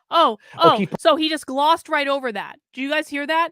So after James has already fired the CFO wrongfully because the CFO refused to cover up for him, and the board has voted to take away his credit card. After the board took away his credit card, James is such a good steward of the organization's dollar that he spent $19,000 on the organization's credit card. Do you think there's any reality in which if James O'Keefe really needed to spend $19,000 that he couldn't have gotten the approval to do it or someone else to do it for him? Of course he could have. Of course he could have. He was testing the limits like a child does when they get told no. Jenny's getting inky with it says, anyone else notice that James seems to purposefully point out specific bits of info and that lets people fill in the blanks to a wrong conclusion? Yes, he does, Jenny. James O'Keefe, in his big going away video, said 6 or 7 times, I don't know why all this is happening right now. Do you know why all this is happening right now? I know we just broke the Pfizer story, but I don't know why this is happening right now.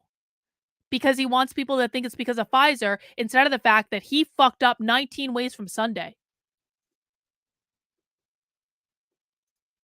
Participated in the February 6, 2023 meeting where employee testimony was heard. We covered that. A struggle session apparently. 6 hours where they basically treated James O'Keefe like a criminal. He refused to participate in a February 10, 2023 meeting at which financial findings were presented to the board, and O'Keefe was suspended as CEO from the board, but not removed as a board member thereof indefinitely, pending the resolution of the board's investigation. Pending the resolution of the audit. Project Veritas Director Board put a statement out explicitly stating James O'Keefe has not been removed from Project Veritas. Oh, so you lied. On February 15, after we suspended him from his duties, took his credit card. No, that's not a lie, Viva. Suspended pending the results of the audit into James's financial malfeasance is not fired. Kicked him out of the building. We put They didn't out kick him out of the building. a statement. They provably didn't kick him out of the building, Viva. They didn't kick him out of the building. They put him on paid leave, and he came back into the building on February 20th. If he had been fired, they really wouldn't have let him back in the building. Statement explicitly lying.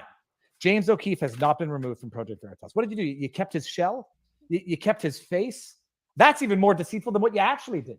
You basically kicked this guy out of the company. You basically terminated him. Wrong. You basically defamed him. But you didn't want to piss off the donors or the public, so you went out and lied to the public and said, he's still here. The man, the reason why you're here at Project Veritas, the reason why Project Veritas is still here, he's still here. Don't panic. Don't leave. Don't do anything. He's still here. But we've eviscerated him and tried to destroy him. All right. Let's see how that flies. He sent an email outlining the terms of his returns, including resignation of all the board members and vesting him with unilateral control of plaintiffs. Otherwise, he would not return to the employment bureau. Oh, see, they're going to say he quit. We didn't fire him. No, he didn't quit. He didn't quit. He provably didn't quit. James never resigned. So Viva, again, making shit up. Or did not terminate his employment, but rather intended to reinstate him with. Can you imagine? They're purporting that they were going to reinstate him after what they just did to him publicly. My goodness. You know, the thing is, Project Veritas and whichever attorneys drafted this think people are stupid. Lawyers. They treat people like they're idiots. Oh, we didn't terminate O'Keefe after let me just see this. After we did, what did they do to him again? They put him on paid leave, suspended his authority to hire staff, required him to surrender his credit card, restricted his access to to proprietary information, including donor lists. Oh, but we didn't terminate him. And I've got a bridge to say, you morons, if you believe that. He was not formally removed until April 24.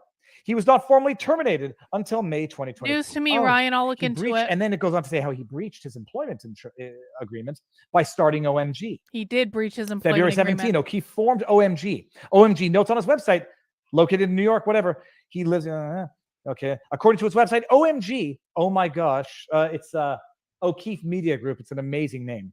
Is a media organization. It is a pretty great name. With substantially the same mission. If only James had quit Project Veritas before he started it. Described itself as having an army of journalists and is building an army of investigators and exposing along with the most elite journalists in the world. OMG website refers to it as never being shut down again because O'Keefe owns it.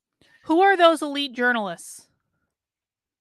Who are those elite journalists that James O'Keefe has at OMG? Who is that stable of elite journalists? Because we know there are 2 Project Veritas employees that left with him because they're named in this lawsuit. But there's only 2. And I wouldn't go so far as to say they're elite journalists that people have never heard of. Who are the elite journalists that James O'Keefe has working with him, Viva?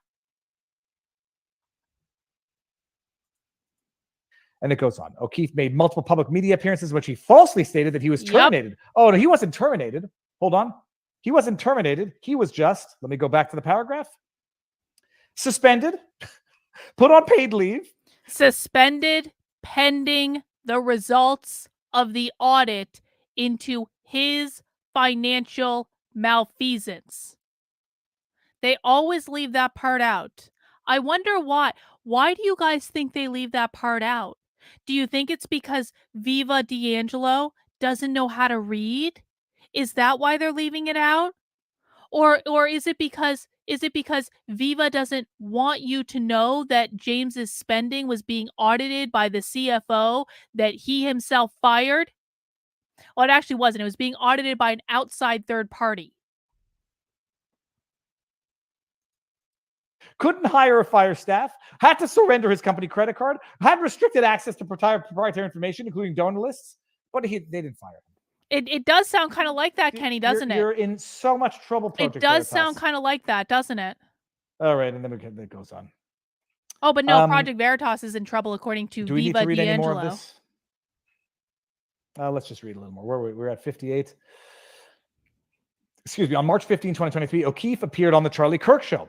Falsely implied that his separation from plaintiffs was part of the aftermath of the Pfizer story and falsely stated that he was thrown out by Project Veritas. Oh, he wasn't thrown out. I'll stop doing it after this. He wasn't thrown out. He was just put on, where was it? He was just put on paid leave, suspended his authority to hire and fire, had to surrender his company credit card, had restricted. Oh, but he wasn't thrown out. No, he Idiots. wasn't, Viva.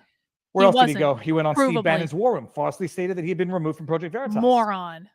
A week or two after the Pfizer expose. The appearance on the Foreground program was for the benefit of OMG.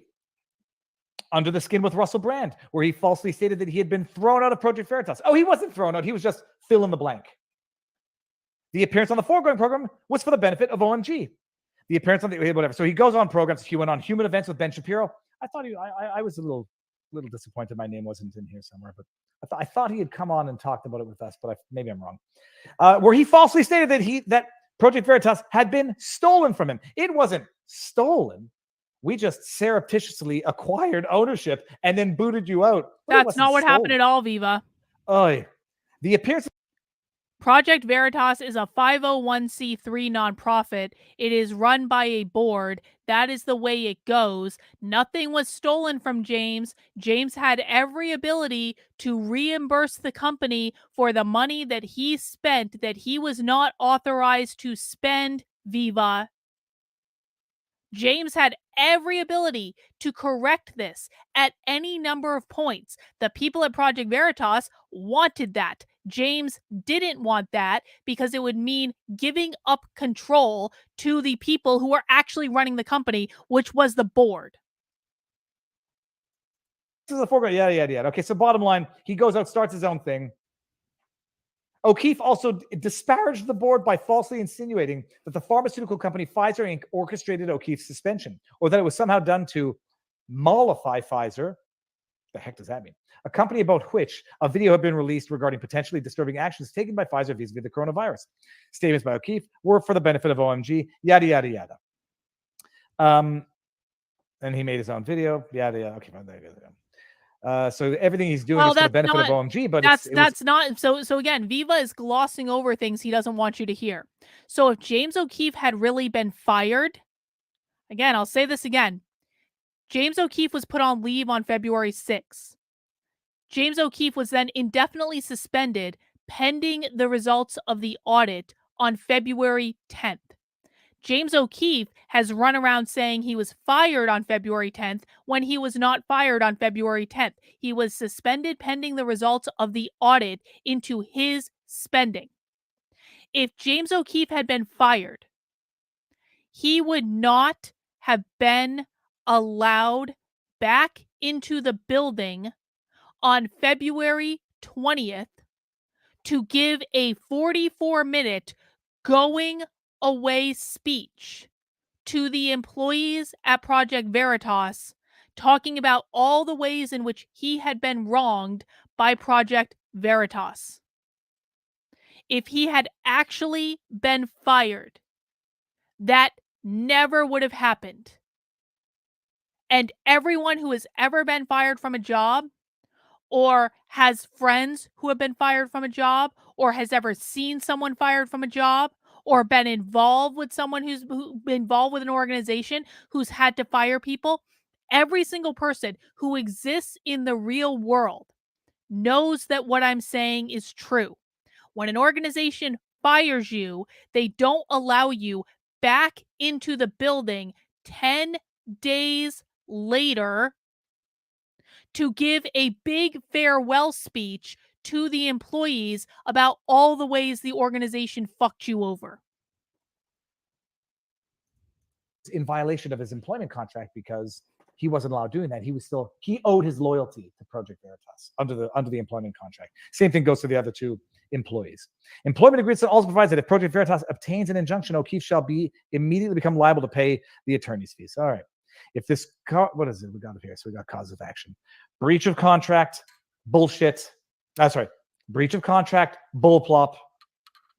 He breached his contract. My arse. Viva's violation so to defend trade secrets when act. The trial happens. He's going to look so stupid. Breach of fiduciary duty. Oh, someone broke their fiduciary duty to their donors, to their employees, and I suspect that might be the board of directors of Project Veritas. Maybe we'll see that lawsuit coming from others. Breach of duty of loyalty. I don't think we're going to see that lawsuit coming, but we'll see. Well, we will see. Conversion. Viva. What's conversion? Plaintiff repeat the allegation. Under New York law, a conversion takes place when someone intentionally and without authority assumes or exercises control over personal property belonging to someone else, interfering with that person's right of possession. Two key elements of conversion are plaintiff's possession rights, possessory rights of interest in the property, defendant's dominion over the property, interference, or derogation thereof.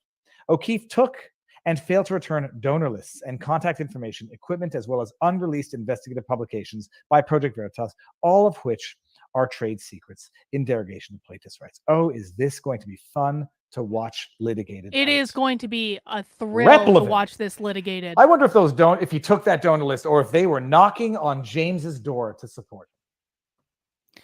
Well, magically and mysteriously, it seems as though Project Veritas is still running with far more employees than James O'Keefe has. So how is Project Veritas still running, Viva? If all of the donors left and they all ran to James, then how is Project Veritas still actually running? Could it be that they didn't lose the donors that you guys think that they lost? Maybe they lost some, but they retained enough, more than enough. Could that be, Viva? I always get amused by this because, like, I have people on the internet who claim that, like, I pay people to, like, support me. I don't know how exactly that works. Like according, like, so I think when you're in a position like this and you have lies spread about you, it's easier to see through the lies when they're being told about other people. Like, I have people on the internet who say, Carlin is a complete failure. Carlin doesn't make any money. Nothing that Carlin is doing is successful. No one is subscribed to Carlin's work. No one's in the community, yada, yada, yada. And they also insinuate that apparently I'm paying everyone to, like, support me or to subscribe to my channel or to, like, watch or to, like, interact with me on Twitter. Apparently I'm paying, like, a metric ton of people. And I guess I just don't know how that's working. I would really like some explanation on how that's working. Like, if I'm making no money and I'm failing at everything I'm doing, and I'm also paying all of these people to support me in some way, how does that actually work? And I ask this because Viva Frei's like, Project Veritas's donors are going to be really pissed at them. They're probably going to file suit against them. And it's like, bro, they were probably knocking down James O'Keefe's door. They were like, Project Veritas donors all obviously exited to support James O'Keefe because Project Veritas, like, bro, how is Project Veritas still operating then? How does that work? How are they still paying people? How are they still doing investigations? You're supposed to be a lawyer. Why can't you engage in basic logic? I'm sorry, gal. It's all a lie. I'm not paying anyone to support me. I'm sorry. I'm sorry. I'm sorry you were tricked.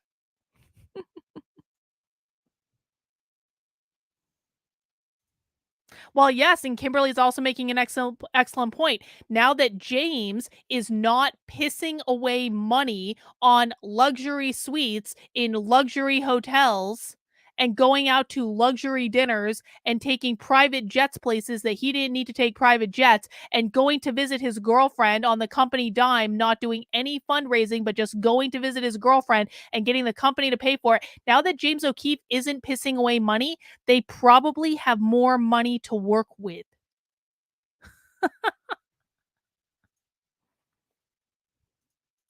Yada, yada, yada. Under New York law, to state a cause of action for replevin, I don't even know what this is, a plaintiff must establish a necessary possessory right to property in defendant's possession. Replevin? What is? I don't even know what this is. I have to look this up myself. O'Keefe took and failed to return plaintiff's donor list and contact information, equipment, as well as unreleased investigative publications by Project Veritas, all of which are trade secrets. Indemnification, yada, yada, yada. OMG, through its managing member principal, intentionally and properly. Okay, so OMG via James O'Keefe benefited from James O'Keefe's wrongful actions, yada, yada, yada. And it goes on. Breach of contract. Ugh. What was the last one here? Breach of contract. Okay. Tortious interference with contract. We've talked about that one in Oberlin. Let's just see what they say there very quickly. The Atropolis Agreement is a valid and binding contract between Project Veritas and the Atropolis. Project Veritas Action Fund is intended beneficiary. Okay. At all times, OMG had knowledge of the Atropolis Agreement and its managing members and primary officers or agents. The principal executive, basically saying that OMG interfered with Project Veritas contracts with their two former employees, Eutropoulos and the other guy. Yep. And, what's the word? What's the word when you poached their employees unlawfully? Tortious interference with contract. My gosh. How much are they looking for? Let's see what they're asking for here. It's not going to be nothing. Declare O'Keefe in breach of his employment agreement in violation of his fiduciary duties and in violation of his duty of loyalty. Declare Eutropoulos in breach of the Eutropoulos agreement. Declare Maxwell in breach of the Maxwell agreement. Declare OMG to have tortiously interfered with the employment agreement, the Eutropoulos agreement, and the Maxwell agreement. Declare O'Keefe to have misappropriated plaintiffs' trade secrets.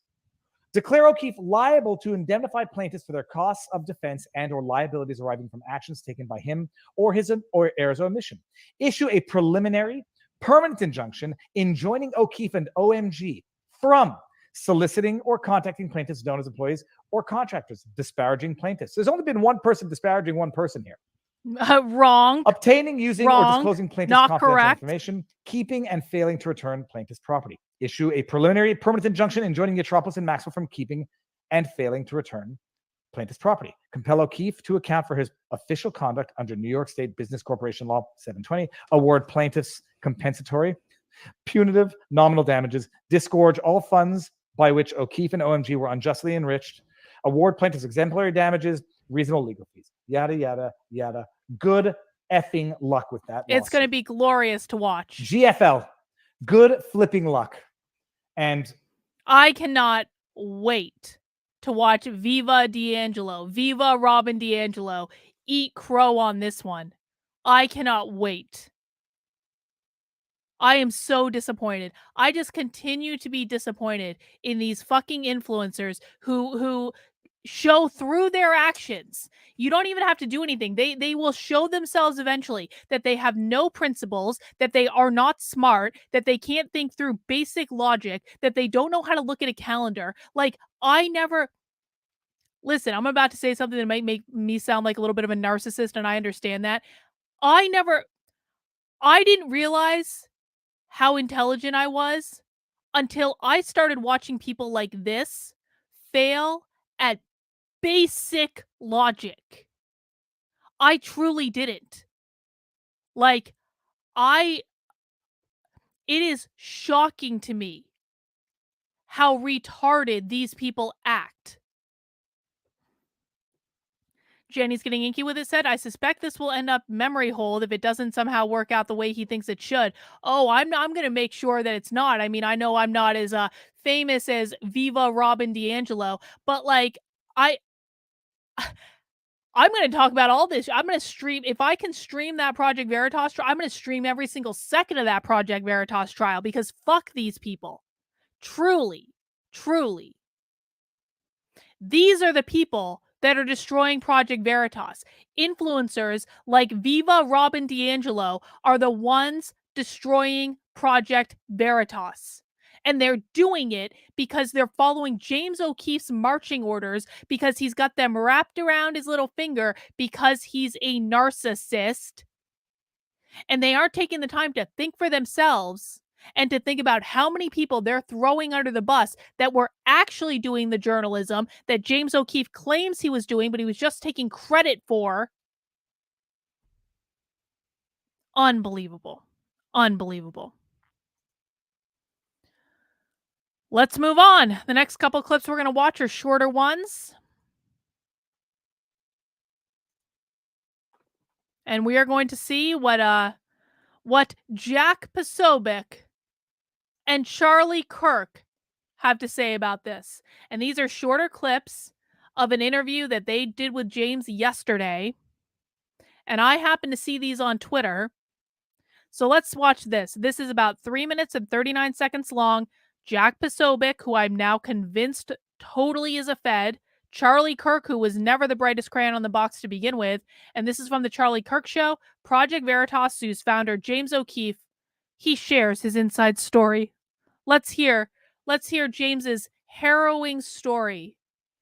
Completely harrowing story of how he is being wronged by this evil organization. Ladies and gentlemen, Mr. James O'Keefe of the O'Keefe Media Group is now joining learning us here all these live. amazing people.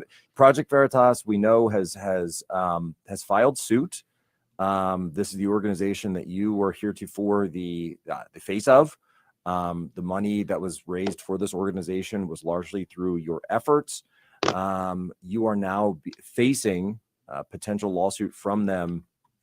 And It's not potential. I It's a saw real you, of course, lawsuit, were on Jack. Timcast the other night. Real We've seen lawsuit. another spate of resignations from them. Are you able to speak to this directly, Another spate or of what can you tell resignations. us as it stands right now? Jack Posobiec just lied. The executive director of Project Veritas resigned a week prior to this lawsuit being filed, and his resignation had nothing to do with this lawsuit. And people like Jack Posobiec, who damn well fucking knows better, is running around saying, there are all these resignations from Project Veritas as a result of this lawsuit. No, there aren't.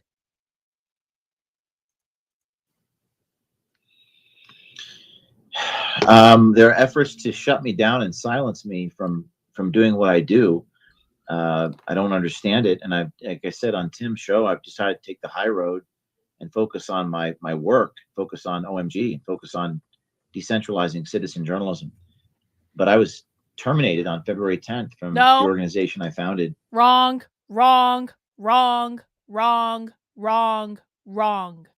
James O'Keefe. And I'm mostly repeating this because there might be new people who have joined us, so I'm sorry for people who've been here from the beginning of the stream and have heard me say this 19 ways from Sunday. There is no way in this universe that James O'Keefe was fired on February 10th because, James O'Keefe is like, why are we even here? Why are we even doing this? Why don't I understand why this is happening? Do you understand why this? No. If James O'Keefe had been fired by the organization on February 10th, as he just claimed wrongfully, then there is no way in this universe that James O'Keefe would have been allowed back into the building on February 20th, 10 days later, to give a 45-minute going away speech about all the reasons he'd been wronged by Project Veritas to the staff. So that is provably wrong on the face of it. And this is based purely on public information that every single person has access to. Every single one of these people who claim to be reporters, claim to be journalists, have access to the same information I do. This isn't hard to figure out. And Jack Posobiec and Charlie Kirk are lying to you and shilling you James O'Keefe's talking points. And spent so many years building the credibility of. So I don't fully understand what's going on, guys. I have more questions than answers, frankly. And it's going to take a lot more than this to stop me. The question is, why are attempts being made to stop me? Is the question. Why is this happening? Why? Yeah. Why would they do this? If I could to chime me? in, I mean, this is incredible. James O'Keefe, for a decade, does yeoman's work, and he builds this incredible organization. Gets raided by the FBI, gets targeted by every organization. Bob Kramer, who is Jan Schakowsky's husband, he has successful hits on target against Pfizer, against HHS, against the open borders and the corporations. And now, I just saw you in the audience understand, James O'Keefe has a successful media company, OMG Media Group, and now James O'Keefe is being sued by the very organization that he founded. I hope everybody understands this. So James O'Keefe traveled, and I could tell you right now, building something is very, very hard. And very few of us out there really can say that I know what it's like to travel 300 days a year and to live out of Holiday Inns and Ubers and have death threats and people chasing you and going into. James O'Keefe was not living out of Holiday Inns. I'll tell you that. Why is it a bad thing to take black cars? I don't understand. I don't understand. Jack, can you explain that to me? Like, can someone understand what's wrong with a black car? I just don't understand. It definitely wasn't because my expenses and my spending was being audited and I fired the CFO after trying to get him to cover it up. And the CFO told me, no, I just don't understand why this happened. It's not because I exploded at a staff meeting in front of everyone and then later apologized to the board, which I admitted to on the video. It's not because of that. It's not because of gross financial malfeasance where I spent $1 million where that I wasn't allowed to spend on things that were not related to the company. And then the CFO found out about it. And then he tried to, can you believe that the CFO tried to get me to repay the organization? I had to fire his ass. I just don't know what the big deal is. It doesn't matter that I didn't have board authorization to do it. It all must have been because of Pfizer. That's who the real culprit is. It's Pfizer. And black cars, you know who didn't want me taking black cars? That CFO jackass that I fired without board approval.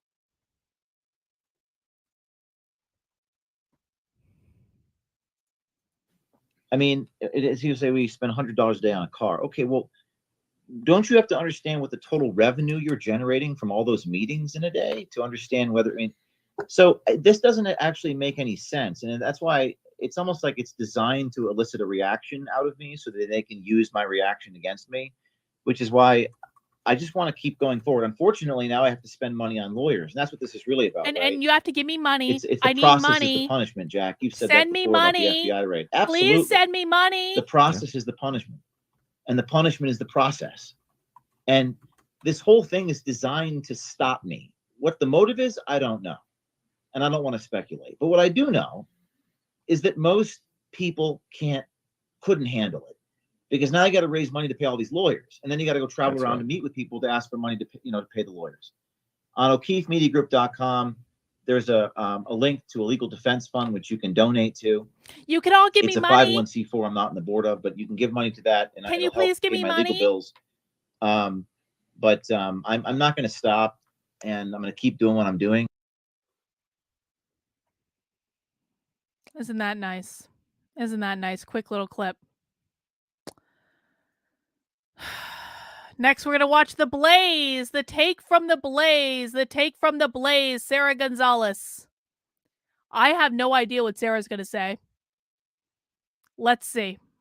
You who are watching on YouTube, I need to look and see where we're at, but we have not yet crossed the 100,000 threshold. We are very close.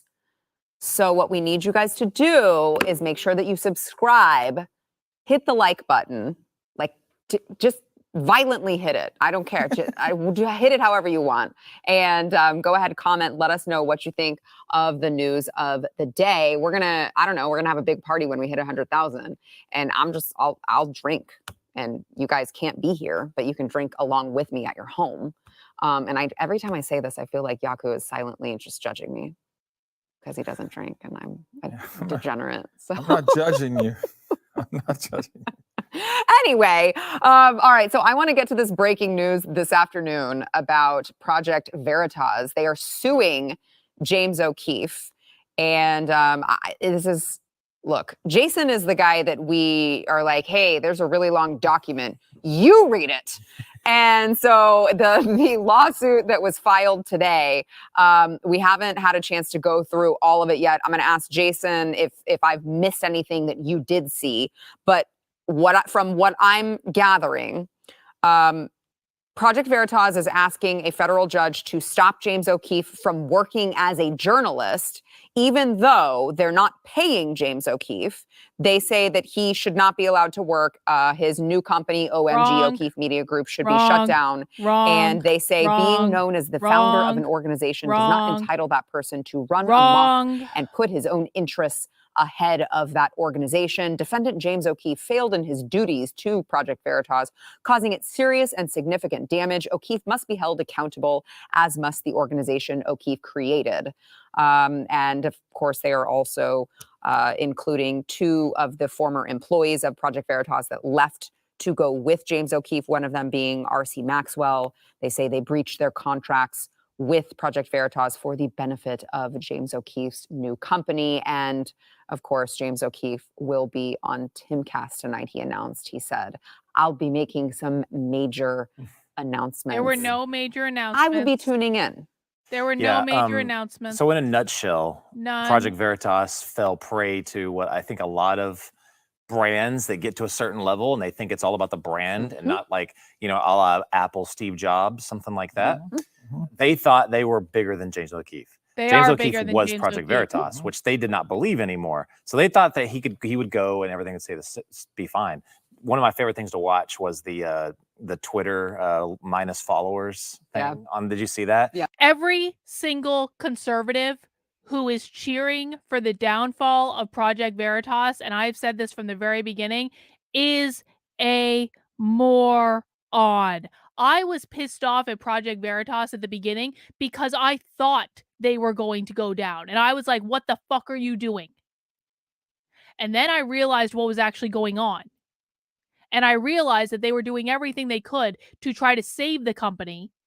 And I only wanted them to be successful. And I may not have approved with exactly how they did it, but I never wanted to watch them fail. These people wanted to watch Project Veritas fail because their friend, James O'Keefe, was, in their mind, getting the shit end of the stick when James O'Keefe was the one that caused it in the first place. Do not ever tell me that conservatives want to win when they are cheering the downfall of an organization that is doing the real work that they themselves refuse to do. Yeah. I mean, it was in free fall. Everyone was like, forget it, unsubscribe to the newsletter. They also everything. think that Twitter followers are just like indicative of everything. OMG with O'Keefe was starting to do really well. That is also what happened. So when you read through, it's 70 pages. That's kind of. I'm still curious about which journalists OMG has working for it, because I'm gonna bet it's like James O'Keefe and like two other guys. I wouldn't say they're doing really well. We don't know that. Twitter followers does not mean they're doing really well. Kind of unusually long for what I usually read on those court docs, but they kept on hitting him for a breach of non-disclosure agreement. So what that means is that the truth, they did not want that to get out. They didn't want to know the specifics of how they jettisoned him. So they listed multiple times when he went on different shows, all across the spectrum, different conservative shows, saying it wasn't the non-disclosure agreement they were hitting him on. It was the employment agreement. This guy is a moron. It was the employment agreement. James O'Keefe went on a conservative media tour smear campaign while he was still on the board of directors and still employed by Project Veritas.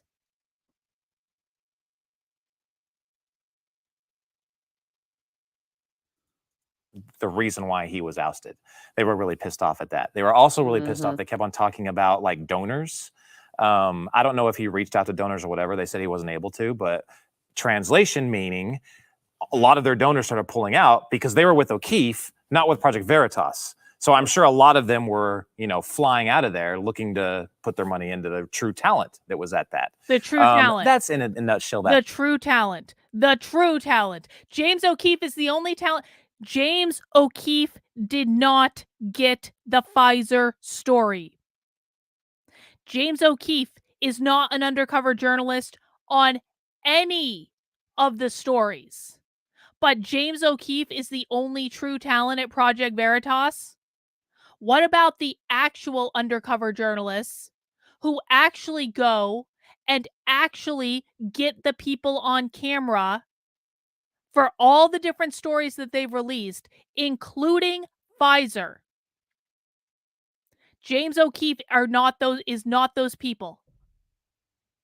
But this again, I know I'm repeating myself from earlier, but these people shit on every single undercover journalist at Project Veritas, to include the person who got the Pfizer story, and they are too stupid to realize that person was not James O'Keefe.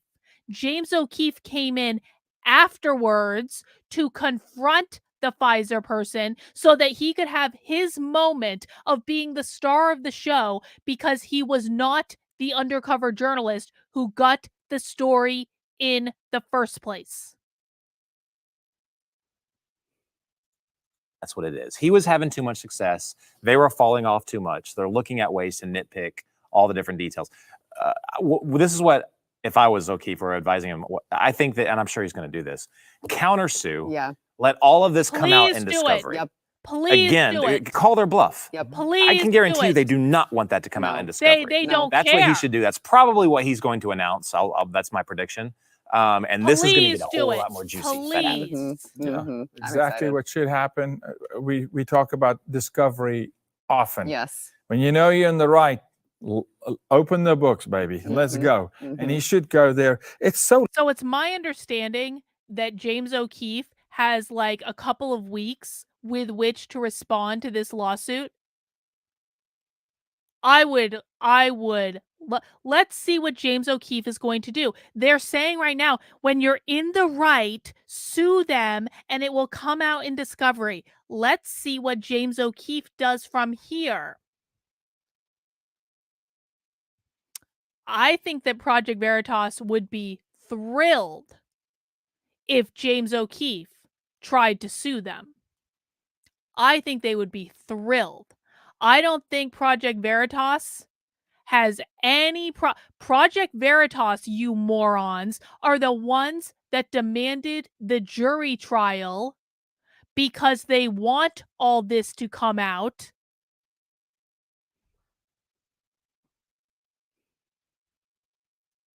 laughable to think that they could bottle up his God gift talent and say, you're no longer allowed to use it because you dared to create this organization and then we ousted you and now you created another. What do you mean?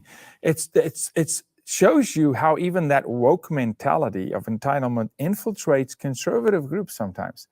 And I say this to people all the time, be careful who you hire. Know who's there. There's a reason Elon fired 80% of the staff at Twitter because it's like, hey, we can run this place without them. And there they've infiltrated Project Veritas. So many companies, aka Fox. Yes.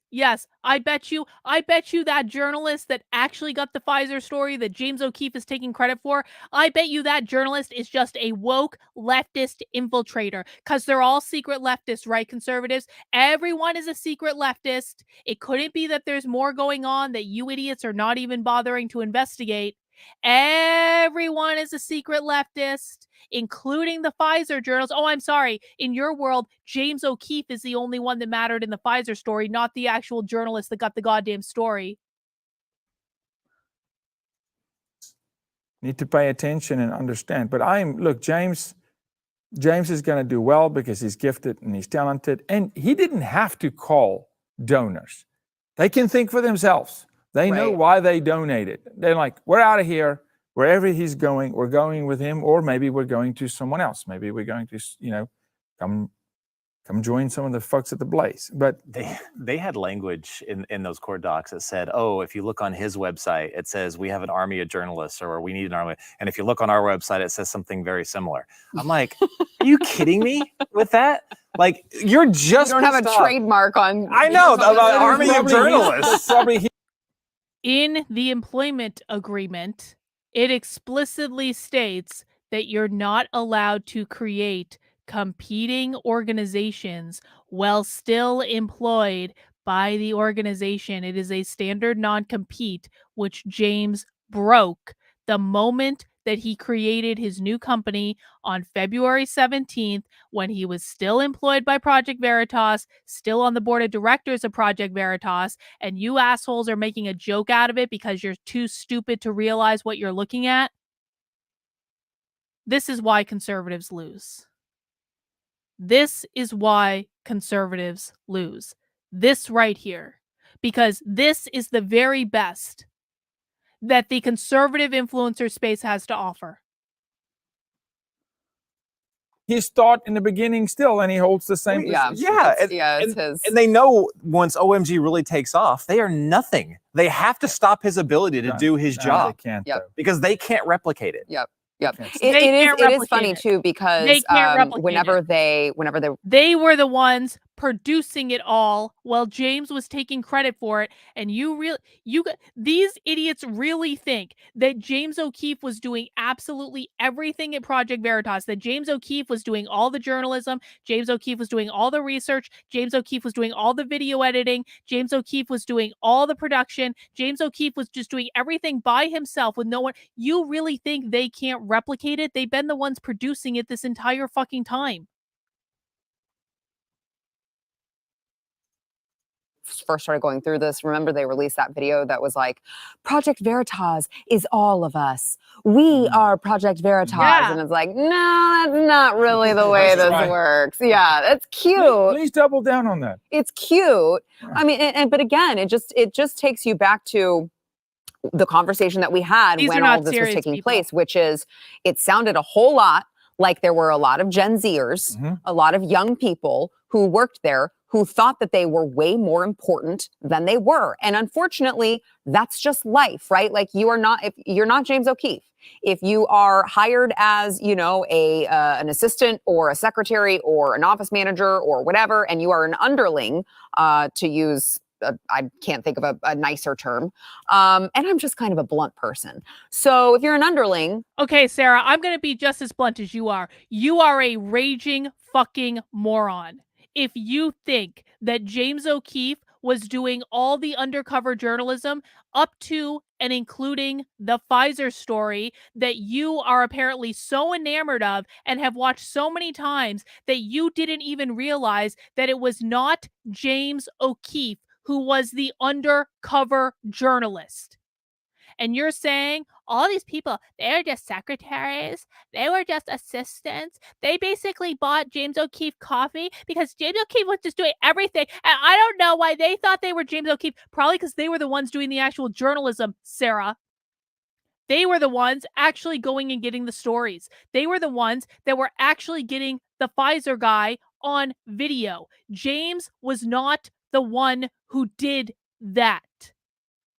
There are countless undercover journalists that are working with Project Veritas up to and including right now that are actually out there every single day, embedding themselves with these people, building relationships with these people to be able. Sarah, do you really fucking think, are you sure you don't want to dye your hair blonde? Are you really so stupid that you think that the undercover journalist who is not James O'Keefe, who got that Pfizer guy on video, do you really think that he just walked into that bar and sat down and shook the Pfizer guy's hand and the Pfizer guy just opened and told them everything that they got on video? Do you think that that was just like maybe an hour or two of that guy's time and James O'Keefe basically picked that guy off the street and just gave him a few pointers and that was all he did? Are you really that stupid, Sarah? Do you not understand that that guy was probably embedded there for months, building a relationship, figuring out who to talk to, getting himself in a position where he was going and getting people on tape saying the things that they said that they then released and James O'Keefe took credit for? I'm sorry, Sarah. I'm just a little bit too blunt. But if you are actually this stupid, then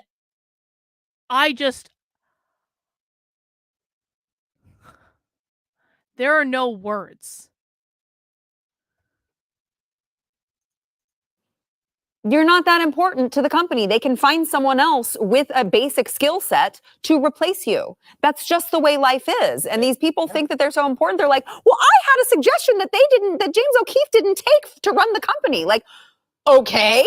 But if you remember, some of the complaints were we have actual work hours. Right. There's actual accountability. He expected us to work like really hard and stuff. Exactly, right? It's like, see you later. Right. And go. Right.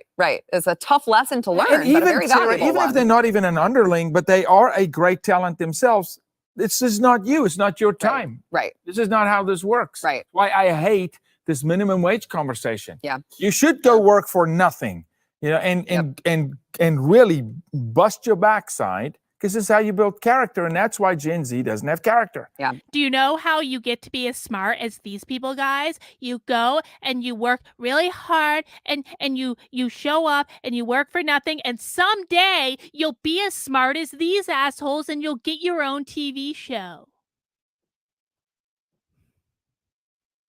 I'm really starting to believe that you have to be stupid in order to be a conservative influencer. Except that some of these people are not this stupid. They're not. They're acting. Because they don't care what they have to do to make money.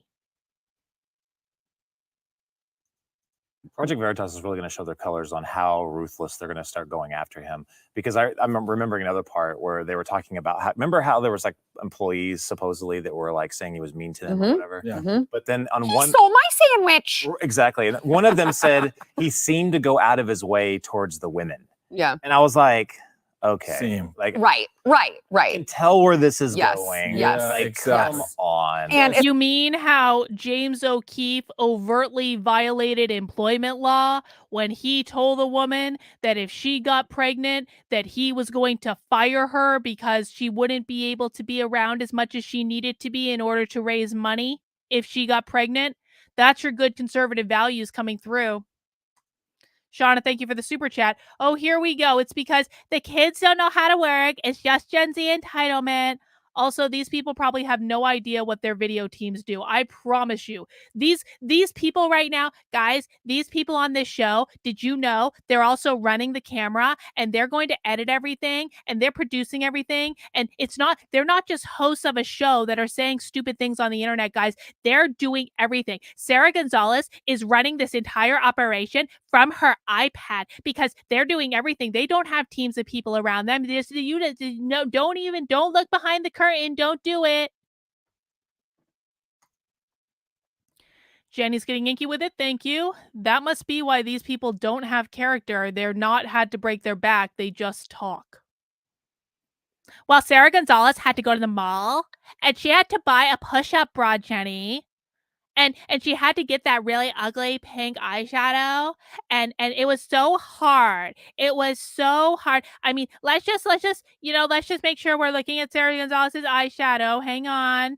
Let's just make it. Oh, it was so hard for Sarah to go to the mall and find the right color that would match that top. She had to work all afternoon to find the right eyeshadow, and then she had to find a lipstick that matched with it too.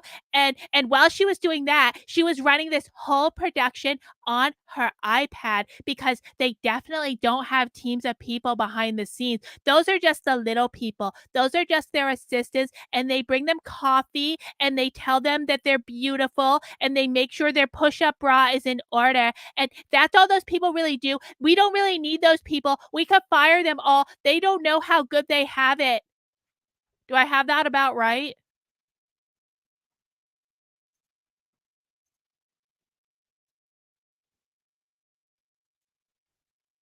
Yes. Like, exactly. come on. And it's like set it up. that's completely subjective. Yeah. Like, oh, you came to that conclusion. Well, I mean, maybe that's your own fault, right? Yeah, I don't. Maybe you're reading into something. Well, it's convenient to go there, right? Yeah, It's I mean, convenient to jump on the Me Too train and Yeah, you deal with these Something women stupid. who want to, sue companies and they're misogynistic. Yeah, no, you're just full of crap.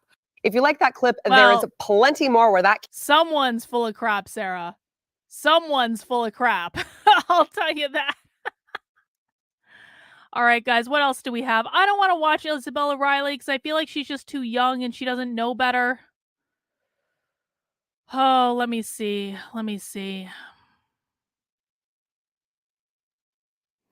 There's 2 more videos I want to watch. I don't know who this Robert guy is. Does anyone know who this guy is? Because I don't know who he is. I only know that he has a lot of followers and he's talking about this story and it seems like he's a lawyer. Rottweiler says this is what happens when people equate wealth and success with intellectual and moral fortitude and the stupid leading the stupid on both sides.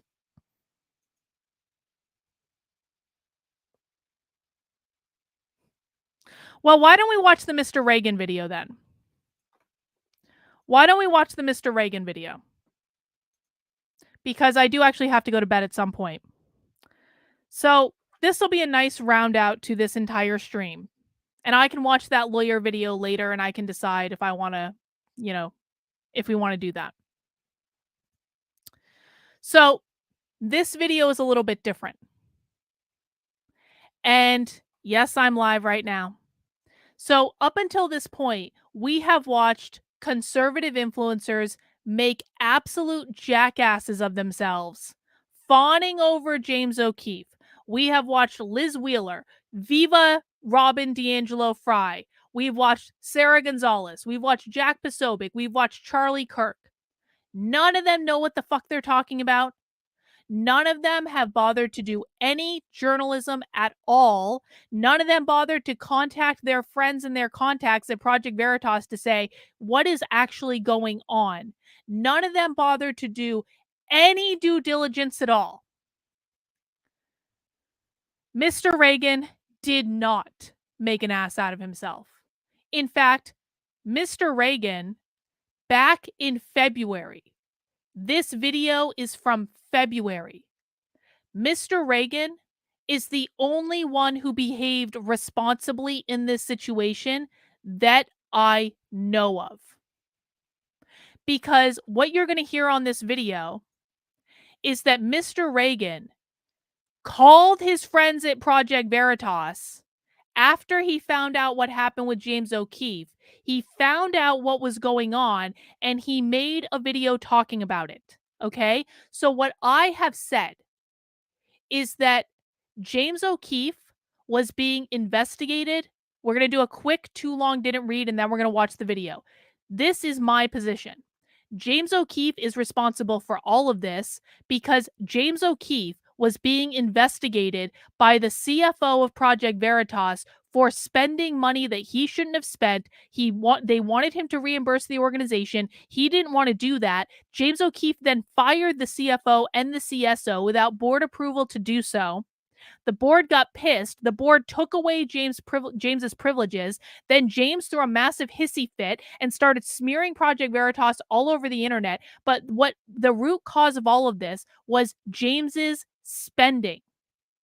It was his spending. And his spending was putting the nonprofit status of Project Veritas in jeopardy. Okay? And that's what I've been saying for the past several days. And James O'Keefe is a massive narcissist, and he treats everyone like shit, and he expects to be in control of everything. And when the board of Project Veritas took him out of control, that really pissed him off. And then he started the massive smear campaign to say, it was all about Pfizer. Do you know this happened right after Pfizer? Is there any other explanation other than Pfizer? That's James O'Keefe doing a smear campaign. Now I want you to listen to what Mr. Reagan said back in February when all this started. About James O'Keefe. Mr. Reagan. This is not a video that I wanted to do, but I happen to know quite a few people over at Project Veritas. And as soon as this story broke, James O'Keefe fired from Project Veritas. I thought, I got to text some of these people. I got to find out what's really going on. So Hang on. I got a super chat from Shauna. Thank you, Shauna. There's so many more cases of harassment where women just quietly leaves than there are false allegations. That is very true, Shauna. Very, very true. Texted quite a few people. I had quite a few very long phone calls, and there's a lot more to the story than we're being told. First of all, let's dispel a couple of rumors. James O'Keefe was not fired. James O'Keefe has not resigned. There has been no severance. According to my source, he was on administrative leave. He has now been indefinitely suspended, and there are reasons for this. James O'Keefe indefinitely suspended as CEO without compensation. I don't know why this is happening. Now, Project Veritas released a statement listing some of those reasons, but I'm going to go into them in a little bit more depth here. But it essentially boils down to this. The board of directors over at Project Veritas, they believe that James O'Keefe has committed crimes. or at least they suspect that he may have done so. Now, this may not have been intentional, and I'll get to that a little bit later as well. But that is really what this boils down to. Now, a lot of people have been speculating that maybe this is just a personality clash. Like, there's some people at Project Veritas that don't like James O'Keefe, and that's why he's being ousted. I asked several people about that. Everybody basically said, yeah, I mean, the problem with this whole situation is that there are a lot of people who really do hate James O'Keefe. And this is because James O'Keefe is a difficult guy. And I've known this for quite some time. I don't know James O'Keefe personally. We may have met at CPAC at one point. I don't actually remember meeting him, so I'm not 100% sure. But I know a lot of people who do know James O'Keefe. And basically everyone I've ever talked to about him says the same thing. James O'Keefe is a dick. I mean, people do not like him. That said, When I met him, smarmy would be a nice way of saying it. Like, he just has a vibe about him that is, I'm sorry, not likable. And I knew from the very second I met him, I didn't trust him. Don't dislike him, actually. And I think that everyone recognizes the value of James O'Keefe and the value that he has had for the conservative movement, for the country. He's exposed so much corruption, so much leftist nonsense. I mean, the stuff that we've gotten from Project Veritas has been critical to the health of our republic. James O'Keefe is a legend. Honestly, he has been a blessing to this country. So how rude he is, or how cold he can be, or, you know, vicious with some people or whatever. I haven't always been the most compassionate leader. And that is admittedly a fault of mine. Something I need to work on. Yeah, that's a problem. And that will be a problem for him in his life. But because I don't know James O'Keefe personally, I cannot dislike him for those reasons. Now, Project Veritas has not been absolutely clear about why James O'Keefe has been put on this suspension. And so a lot of people have been speculating that, you know, maybe it's just because of this personality clash, and the other reasons that were listed, that's just a smokescreen. Those are just excuses. No, the people that I talked to told me very explicitly, personality stuff, the grievances, the hostile work environment, all that kind of stuff, none of it had anything to do with the suspension. The reason that James O'Keefe was suspended was for misappropriation of funds. There it is. That's what they think that he's done. One of the people that I talked to that work at Project Veritas said to me that when James O'Keefe was put on his administrative leave and there were rumors of this misappropriation of funds and stuff like that, they actually told me they didn't think that it was such a big deal.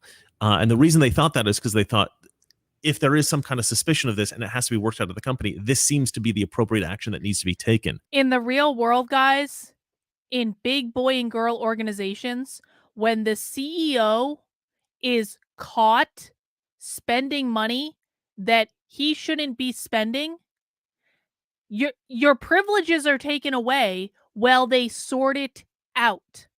And this had been going on for so long that they needed time to sort it out. The actions that Project Veritas took, contrary to what Viva Robin DiAngelo says, was not constructive dismissal.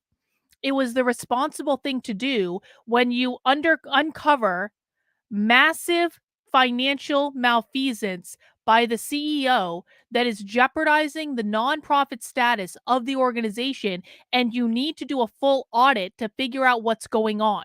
You take the person's credit card away and you say, you're not spending money right now. So they thought that the board was acting appropriately. And this person does not hate James O'Keefe, by the way. So it kind of got blown out of proportion as far as they're concerned. They seem to think that maybe the clashing of the personalities, the egos that got involved, kind of blew this up into something that it didn't need to be. But currently, we've got the situation in which everybody seems to be just siding with James O'Keefe. They just seem to believe what James O'Keefe has said, but we don't have the Project Veritas side. And I've gone in and I've gotten that. And so we have that here. Now, James O'Keefe presented a very eloquent, well-spoken, well-presented statement. What makes us great is that we do this work because we actually believe in it, right? We actually believe in this.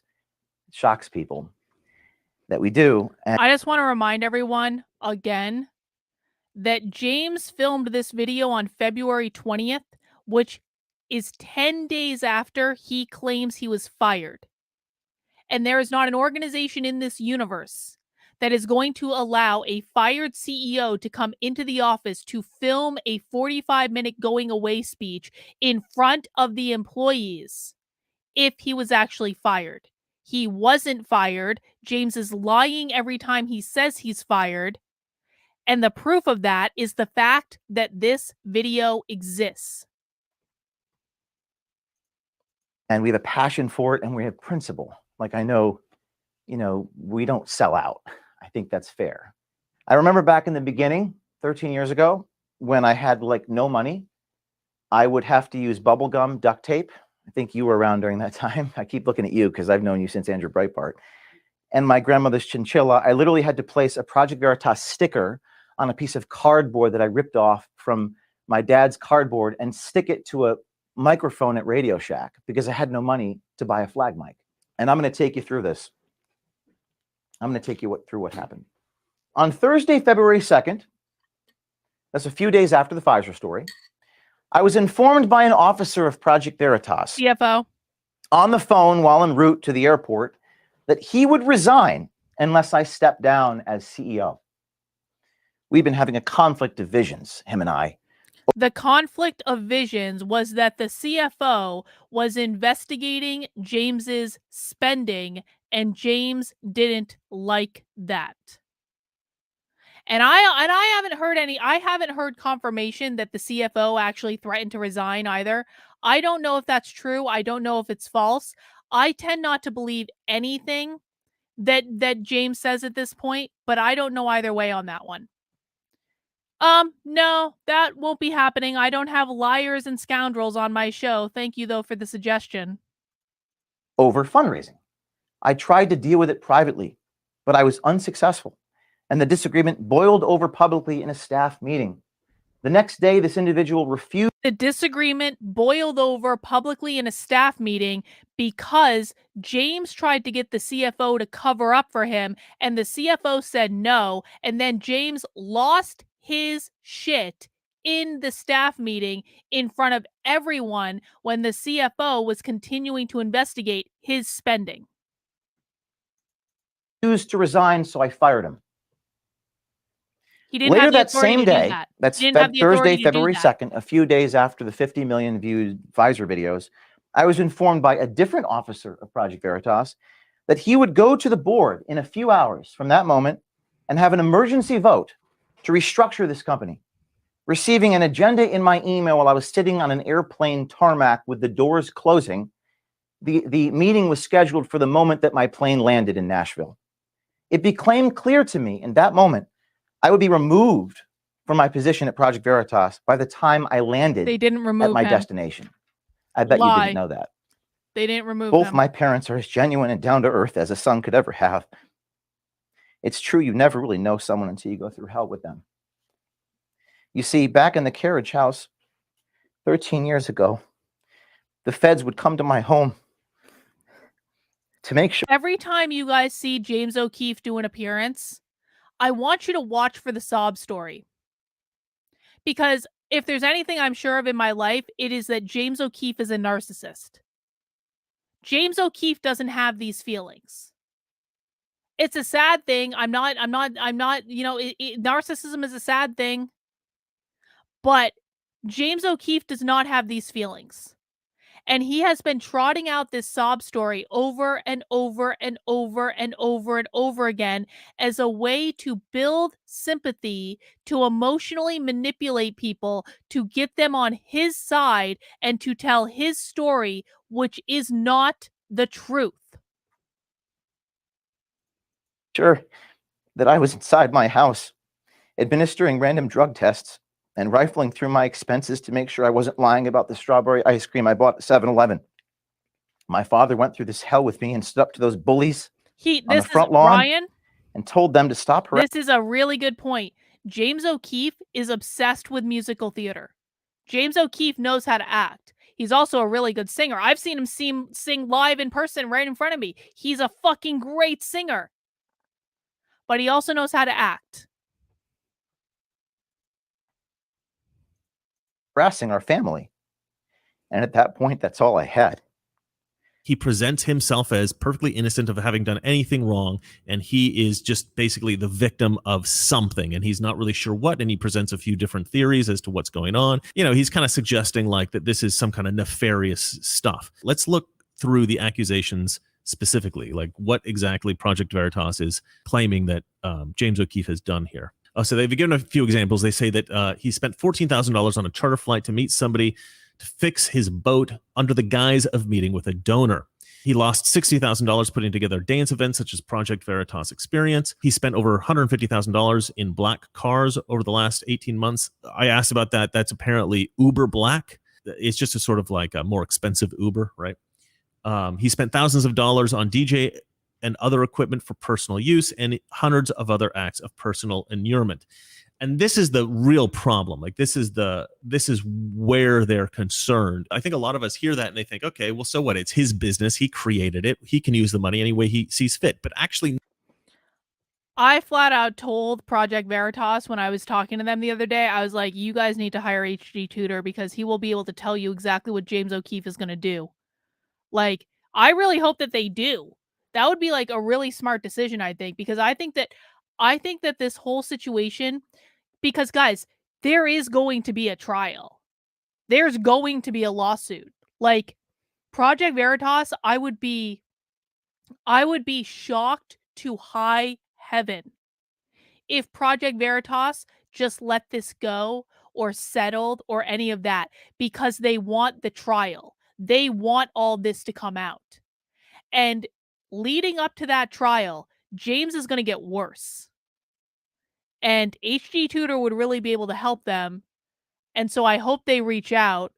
I also really hope selfishly that he does do something about it. But I don't know if he would because, like,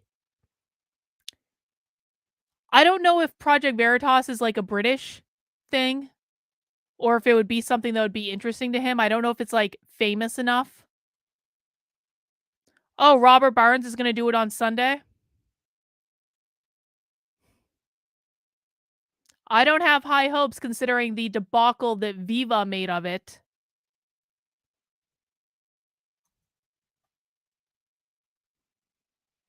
Yeah, I might meta stream the shit out of that.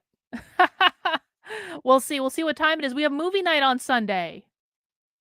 no, that's not a company. It didn't make money selling a product or a service. Project Veritas is a nonprofit organization. It runs from donations from people. People don't donate money to Project Veritas in order for James O'Keefe to go do his own personal business. They donate money so that Project Veritas can go about the business of exposing corruption, exposing the left. So for James O'Keefe to use that money for his own stuff, that actually would be a crime. And so that's got to be kind of dealt with, looked through, figured out, you know, how much money James O'Keefe might owe Project Veritas and then try to compensate them or something like that. That makes sense. If it's true that James O'Keefe did misappropriate funds. And this is the claim. Now, one of the people that I talked to over there, they used this expression exactly. They said, he effed Project Veritas over. And that's the problem. That's really the problem that the board sees at the moment. They are afraid that the FBI is going to come in and they're going to investigate them. And if what James O'Keefe has done is in fact wrong, maybe Project Veritas could get shut down. They're trying to protect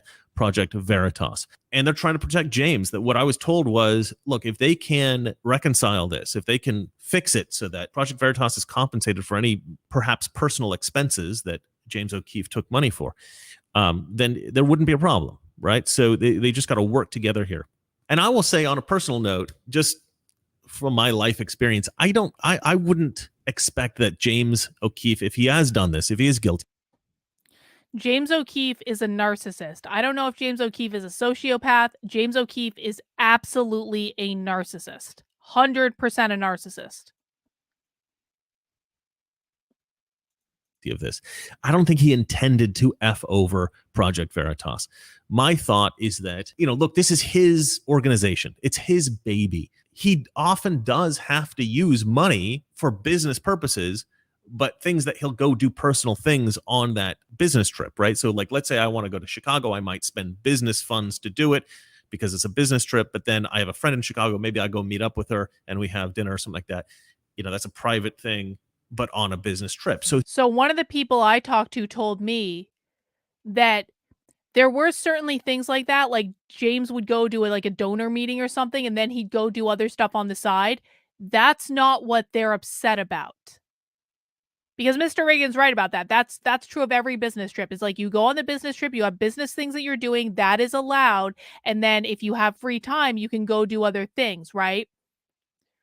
One person told me from Project Veritas that James had a girlfriend who I guess he was later getting married to. And James would use Project Veritas money to go and see his girlfriend, lie about there being donor meetings because there were no donor meetings. He was just going to see his girlfriend. Now, that might not seem like a big deal, except when you get into the fact that Project Veritas is a 501c3. And if they get caught with stuff like that, that can impact their nonprofit status. So it's not a small thing. And it is especially not a small thing when it's happening repeatedly, that he's using the company's money to fund his private trips that had nothing to do with the company. It's not acceptable, guys. I don't care who James O'Keefe is. I don't care what he's done. You don't get to break the rules like that and still maintain 501c3 status, which, by the way, is exactly the type of thing that a narcissist would ignore because it's not convenient to what the narcissist wants. Sometimes this stuff gets kind of muddy. And so you got to be a little careful, right? Maybe he wasn't so careful. Maybe he just got complacent. I think that's what happens. It becomes a slippery slope, right? Instead of spending money on things that are mostly business with a little bit of personal stuff, maybe they become mostly personal stuff with a little bit of business. Maybe occasionally you spend company money on something that's not business related at all. It's just personal, and that's it. One of the most alarming expenditures that I was made aware of, it's not something that's listed here, apparently James O'Keefe had a girlfriend in Los Angeles, and what he was doing, and I verified this with several sources. I talked to several people about it. James O'Keefe was going to see his girlfriend, and he was charging Project Veritas for these trips, where he was using company money to go on these trips, and he was pretending that he was doing journalism or he was doing fundraising or something like this, but he was doing nothing of the sort. He was just going to go see this girlfriend of his. There was another instance in which apparently he had booked a venue in order to get married. He was going to marry this girl. They called off the wedding, but he had still placed a deposit down on this location. And so instead of getting married, he just shifted it to the company party so that he wouldn't lose his deposit. Told you. Now, in that particular situation, I don't actually think that's a big deal, right?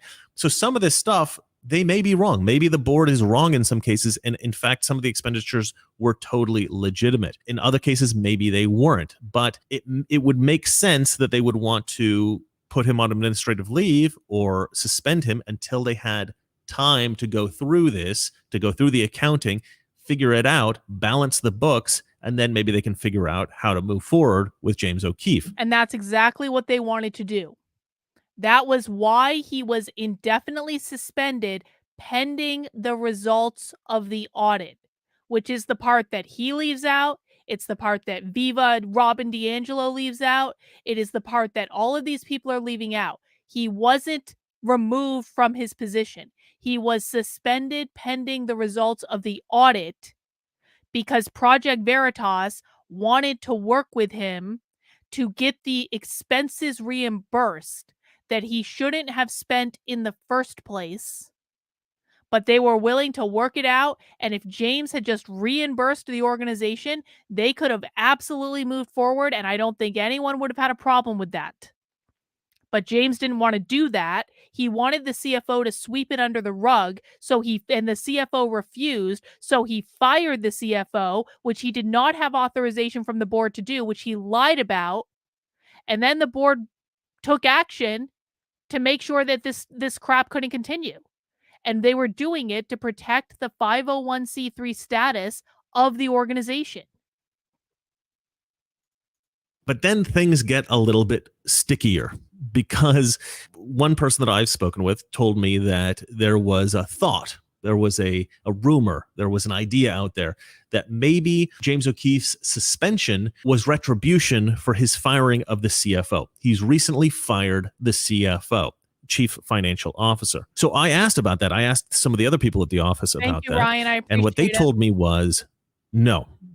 The reason that James O'Keefe fired the CFO, this is what people understand over there, is that James O'Keefe was confronted about these misappropriations of funds.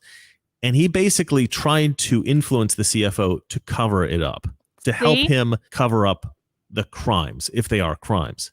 And the CFO said, no, he would not do that. He believed that there was misappropriation of funds and that it had to be dealt with. So this is the claim of the board. This is the claim of the people at Project Veritas, from what I understand from my sources. James O'Keefe did not want to sort out this problem. He did not want to reconcile any kind of discrepancies. He didn't want to balance the books. He just wanted to cover it up. The people at Project Veritas have told me that their plan was just to fix the problem internally, save Project Veritas, save James O'Keefe. And like I said before, this is where things get a little ugly, because I'm not sure that everybody at Project Veritas does want to save James O'Keefe. And so it makes sense to me that some people would wonder, like, are they really going after him because of some misappropriation of funds, or do they really just hate him and they want him out? And this is some kind of an excuse. Maybe that's true for some of those people, but I do believe that some of the people there really are convinced that there was this misappropriation of funds, that there were crimes that were committed. I mean, I can assure you, I am totally convinced that these people, at least the people that I talk to, do genuinely believe that James O'Keefe misappropriated funds, and that needs to be dealt with, or that needed to be dealt with. And that's why this thing all came about. But I can also tell you that, yeah, a lot of people at Project Veritas really hate James O'Keefe. And it's just because he's not the most likable guy, from what I understand. Again, I don't know him personally, but that's what everybody says. And it's a bit of a shame because, as I said before, we all respect the work that he's done. I mean, look at the last thing that he did, this amazing exposing of Pfizer. And when that interview was done, James O'Keefe walked into that restaurant, and he already had a viral video. And he walks in, he confronts the guy, and the guy flips out. And now he's got a second viral video. Now, how many people could have really done that? Not a lot, right? Not a lot of guys. Sometimes being an aggressive guy, being a little bit maybe of a narcissist, sometimes it actually benefits you. Sometimes that's the only kind of guy that can get the job done. So James, and that's very true, by the way. And I've said that from the very beginning with this. I always said James O'Keefe is an asshole, but I think he probably needed to be an asshole to do what he did. And I still stand by that. Listen, like, nothing is all good or all bad. There are narcissists tend to be very successful people. Pretty much every politician we see on TV is a narcissist. They're successful politicians for a reason. Why, same with CEOs. A lot of CEOs are disproportionately narcissists. A lot of people who reach very high status levels are narcissists. So having narcissistic personality disorder, it's not necessarily all bad in terms of, like, it can drive you to do great things. But you also will leave feel the bodies in your wake of people that you have fucked over in the process of that. And you ignore rules, you ignore boundaries, you think you need to control everything, and it inevitably ends up blowing up spectacularly, which is exactly what happened here. James was fine when he could do whatever he wanted to do and no one was questioning him, and he could spend whatever money he wanted to spend, and he could have a big musical production that was starring him, of course, that had no relevance to Project Veritas at all, that he could blow up at the staff whenever he wanted, that he could treat the staff like shit, that he could take credit for their work because he wasn't doing it himself. He was taking credit for their work. And that was all fine, well, and good with him until the CFO told him no. And that's when this all hit the fan. When he got taken out of control. James O'Keefe goes in, he confronts the guy flips out. He's got this amazing secondary viral video. And it's like, that's so much value in my mind to Project Veritas. Why would you want to get rid of that guy? Even though he's a bit rude in the office, why get rid of him? Well, it's not just that he's rude at the office, guys. I didn't know this until I called these friends of mine, these people that I know that work at Project Veritas. James O'Keefe makes working at Project Veritas hell for a lot of people. I mean, it is a very toxic environment. There are 65 people who work at the company right now. In the last 5 or 6 years, apparently 139 people have either quit or been fired. The average tenure of an employee at Project Veritas is 16 months. And you got to understand, some of those people are like lifers. They've been there forever. So it's less than that, actually, for the people who are turning over. Another thing that somebody told me was that James O'Keefe, he likes to be the center of attention. He likes to be in the spotlight. He likes to be the one that people see. He likes to be the face of Project Veritas.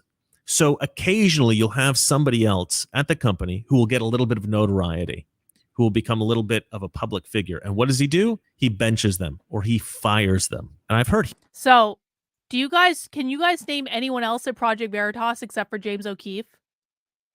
Well, not anymore, obviously. But what Mr. Reagan just said is that if anyone else got noticed, if anyone else got credit for something, James would make sure that person was put back in their place because he had to be the center of attention at all times. He had to be the number one.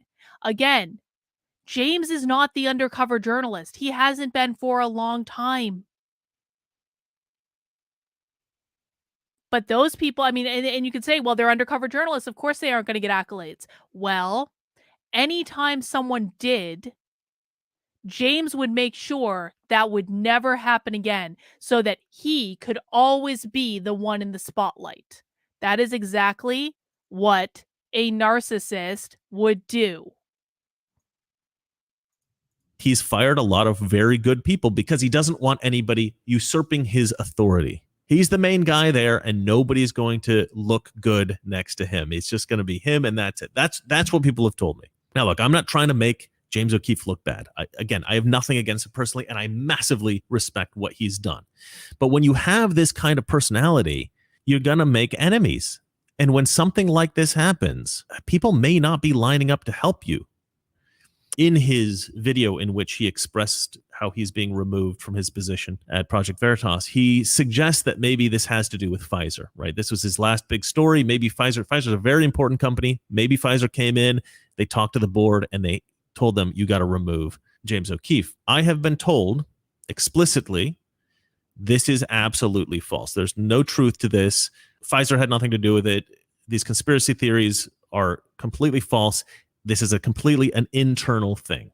And as I said, at least 2 of the employees said they like James and that they didn't think that it was, well, at least one guy, he said he didn't think it was such a bad thing that he had been suspended for a little while because it seemed like the correct course of action if they really believed that James had misappropriated some of the funds. And so they just thought it was an internal thing. They didn't understand why it had to be made public and had to make Project Veritas look bad. Now, I don't know whose fault that was. There was leaks coming out of Project Veritas for a while now. And then, James O'Keefe comes out with this video and it just blows up. And now everybody hates Project Veritas. They're posting these videos of like subscribers to the Project Veritas Twitter account, just falling. And I'm just thinking, like, why do that?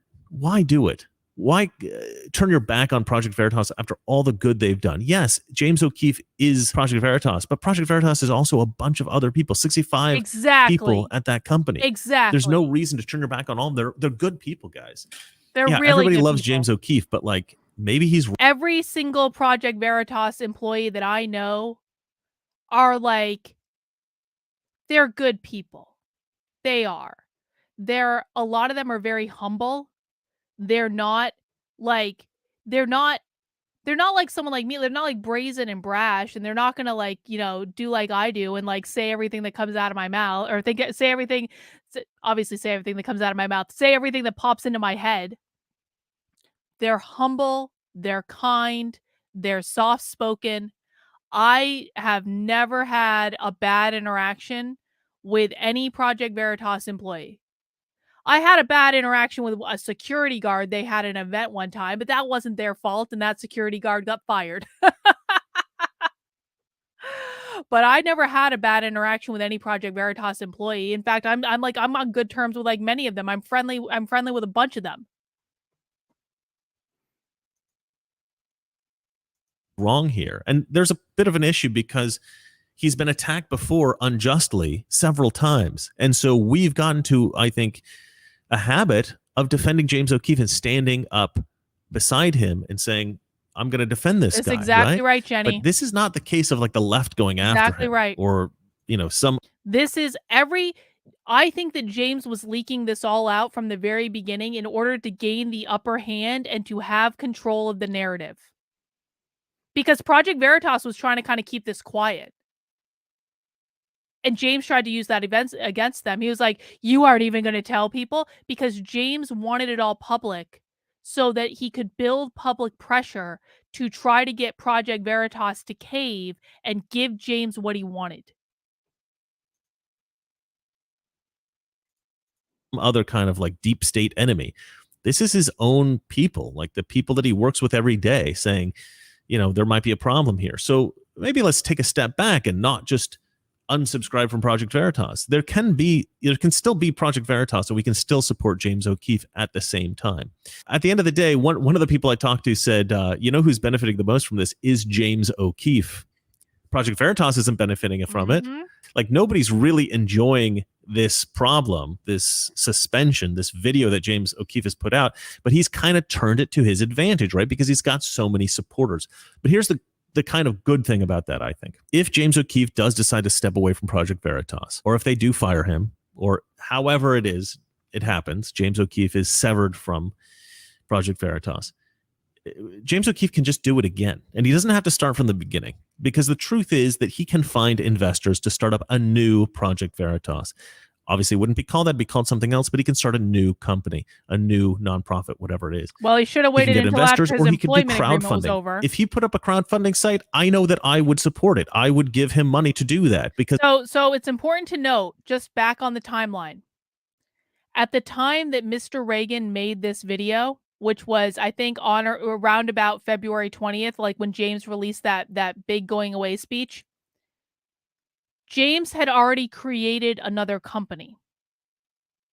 And that's part of the problem, because James created his new company while he was still trying to get the entire board of Project Veritas to resign. Really think about this, guys. James O'Keefe gave the board of Project Veritas an ultimatum to resign. And at exactly the same time, created his own company that was directly competing with Project Veritas. And he did this while he was still employed by Project Veritas and still on the board of Project Veritas. Tried to pressure most of the leadership in the organization and the entire board into resigning at the same moment that he was forming his own competing company. Really think about that. Because it's not even just a simple breaking of the employment agreement, which is egregious enough. It's forming a competitor secretly, while at the exact same moment trying to use a massive public pressure campaign to get the entire board of Project Veritas to resign and most of the leadership. That's messed up. That is egregious. Because I would love to see a second Project Veritas. And I do mean second Project Veritas, because you can have two Project Veritases at the same time. You can have Project Veritas and you can have James O'Keefe's new project at the same time. They can both be investigating the left. They can both be exposing corruption. They're not going to compete against each other. They're not going to kill each other. They can both get funding and they can both be successful. And I don't see why that can't happen. So I think James O'Keefe is going to be just fine. One of the people I talked to did say something that was a little bit disconcerting. They said, at the end of all of this, I genuinely think that James O'Keefe is going to prison. That struck me. But the reality is, if some crime has been committed, that is a possibility. I pray that that doesn't happen for James O'Keefe's sake, for the sake of America, because I think James O'Keefe is a hero. I think that he is a good guy and he's done a lot of good. Is he a little bit unpleasant to work with for some people? Yeah. And I actually think that's a severe understatement. I think, for his own sake, maybe he should reassess how he talks to people, because when you create that many enemies at your office, when you get into a situation like this, maybe you don't have as many friends as you think that you have. And that's a very sad situation. But anyway, I would still like to see James O'Keefe survive this and thrive. And I would also like to see Project Veritas survive this and thrive. So come on, guys, stop unsubscribing from the Project Veritas Twitter account. Support James, support Project Veritas. You can support them both. And let's kind of see how this plays out, right? At the end of it, you might not think that the other folks at Project Veritas are all that bad. Now, let me know what you guys think in the comment section below. Are you still a big fan of James O'Keefe? Do you support Project Veritas? Do you think what they did was sensible? Or are you just James O'Keefe or die? Let me know in the comments what you guys think. I will read them because I want to know. I want to know what you guys think. So that's it for me. And remember, it's not that our liberal friends are ignorant. It's just they know so much. That is not so. Good night. So I gotta say, I started this stream because I needed to rant for a little while about how much conservatives were lying about this, but I feel like it was a good decision to end on Mr. Reagan because he did a really good job. And he told a hard truth that people didn't want to hear when it was really inconvenient to tell that truth. And I came back to that video I watched bits and pieces of it the other night, and I was like, you know what? This is exactly what I heard. This is exactly what I heard from Project Veritas too.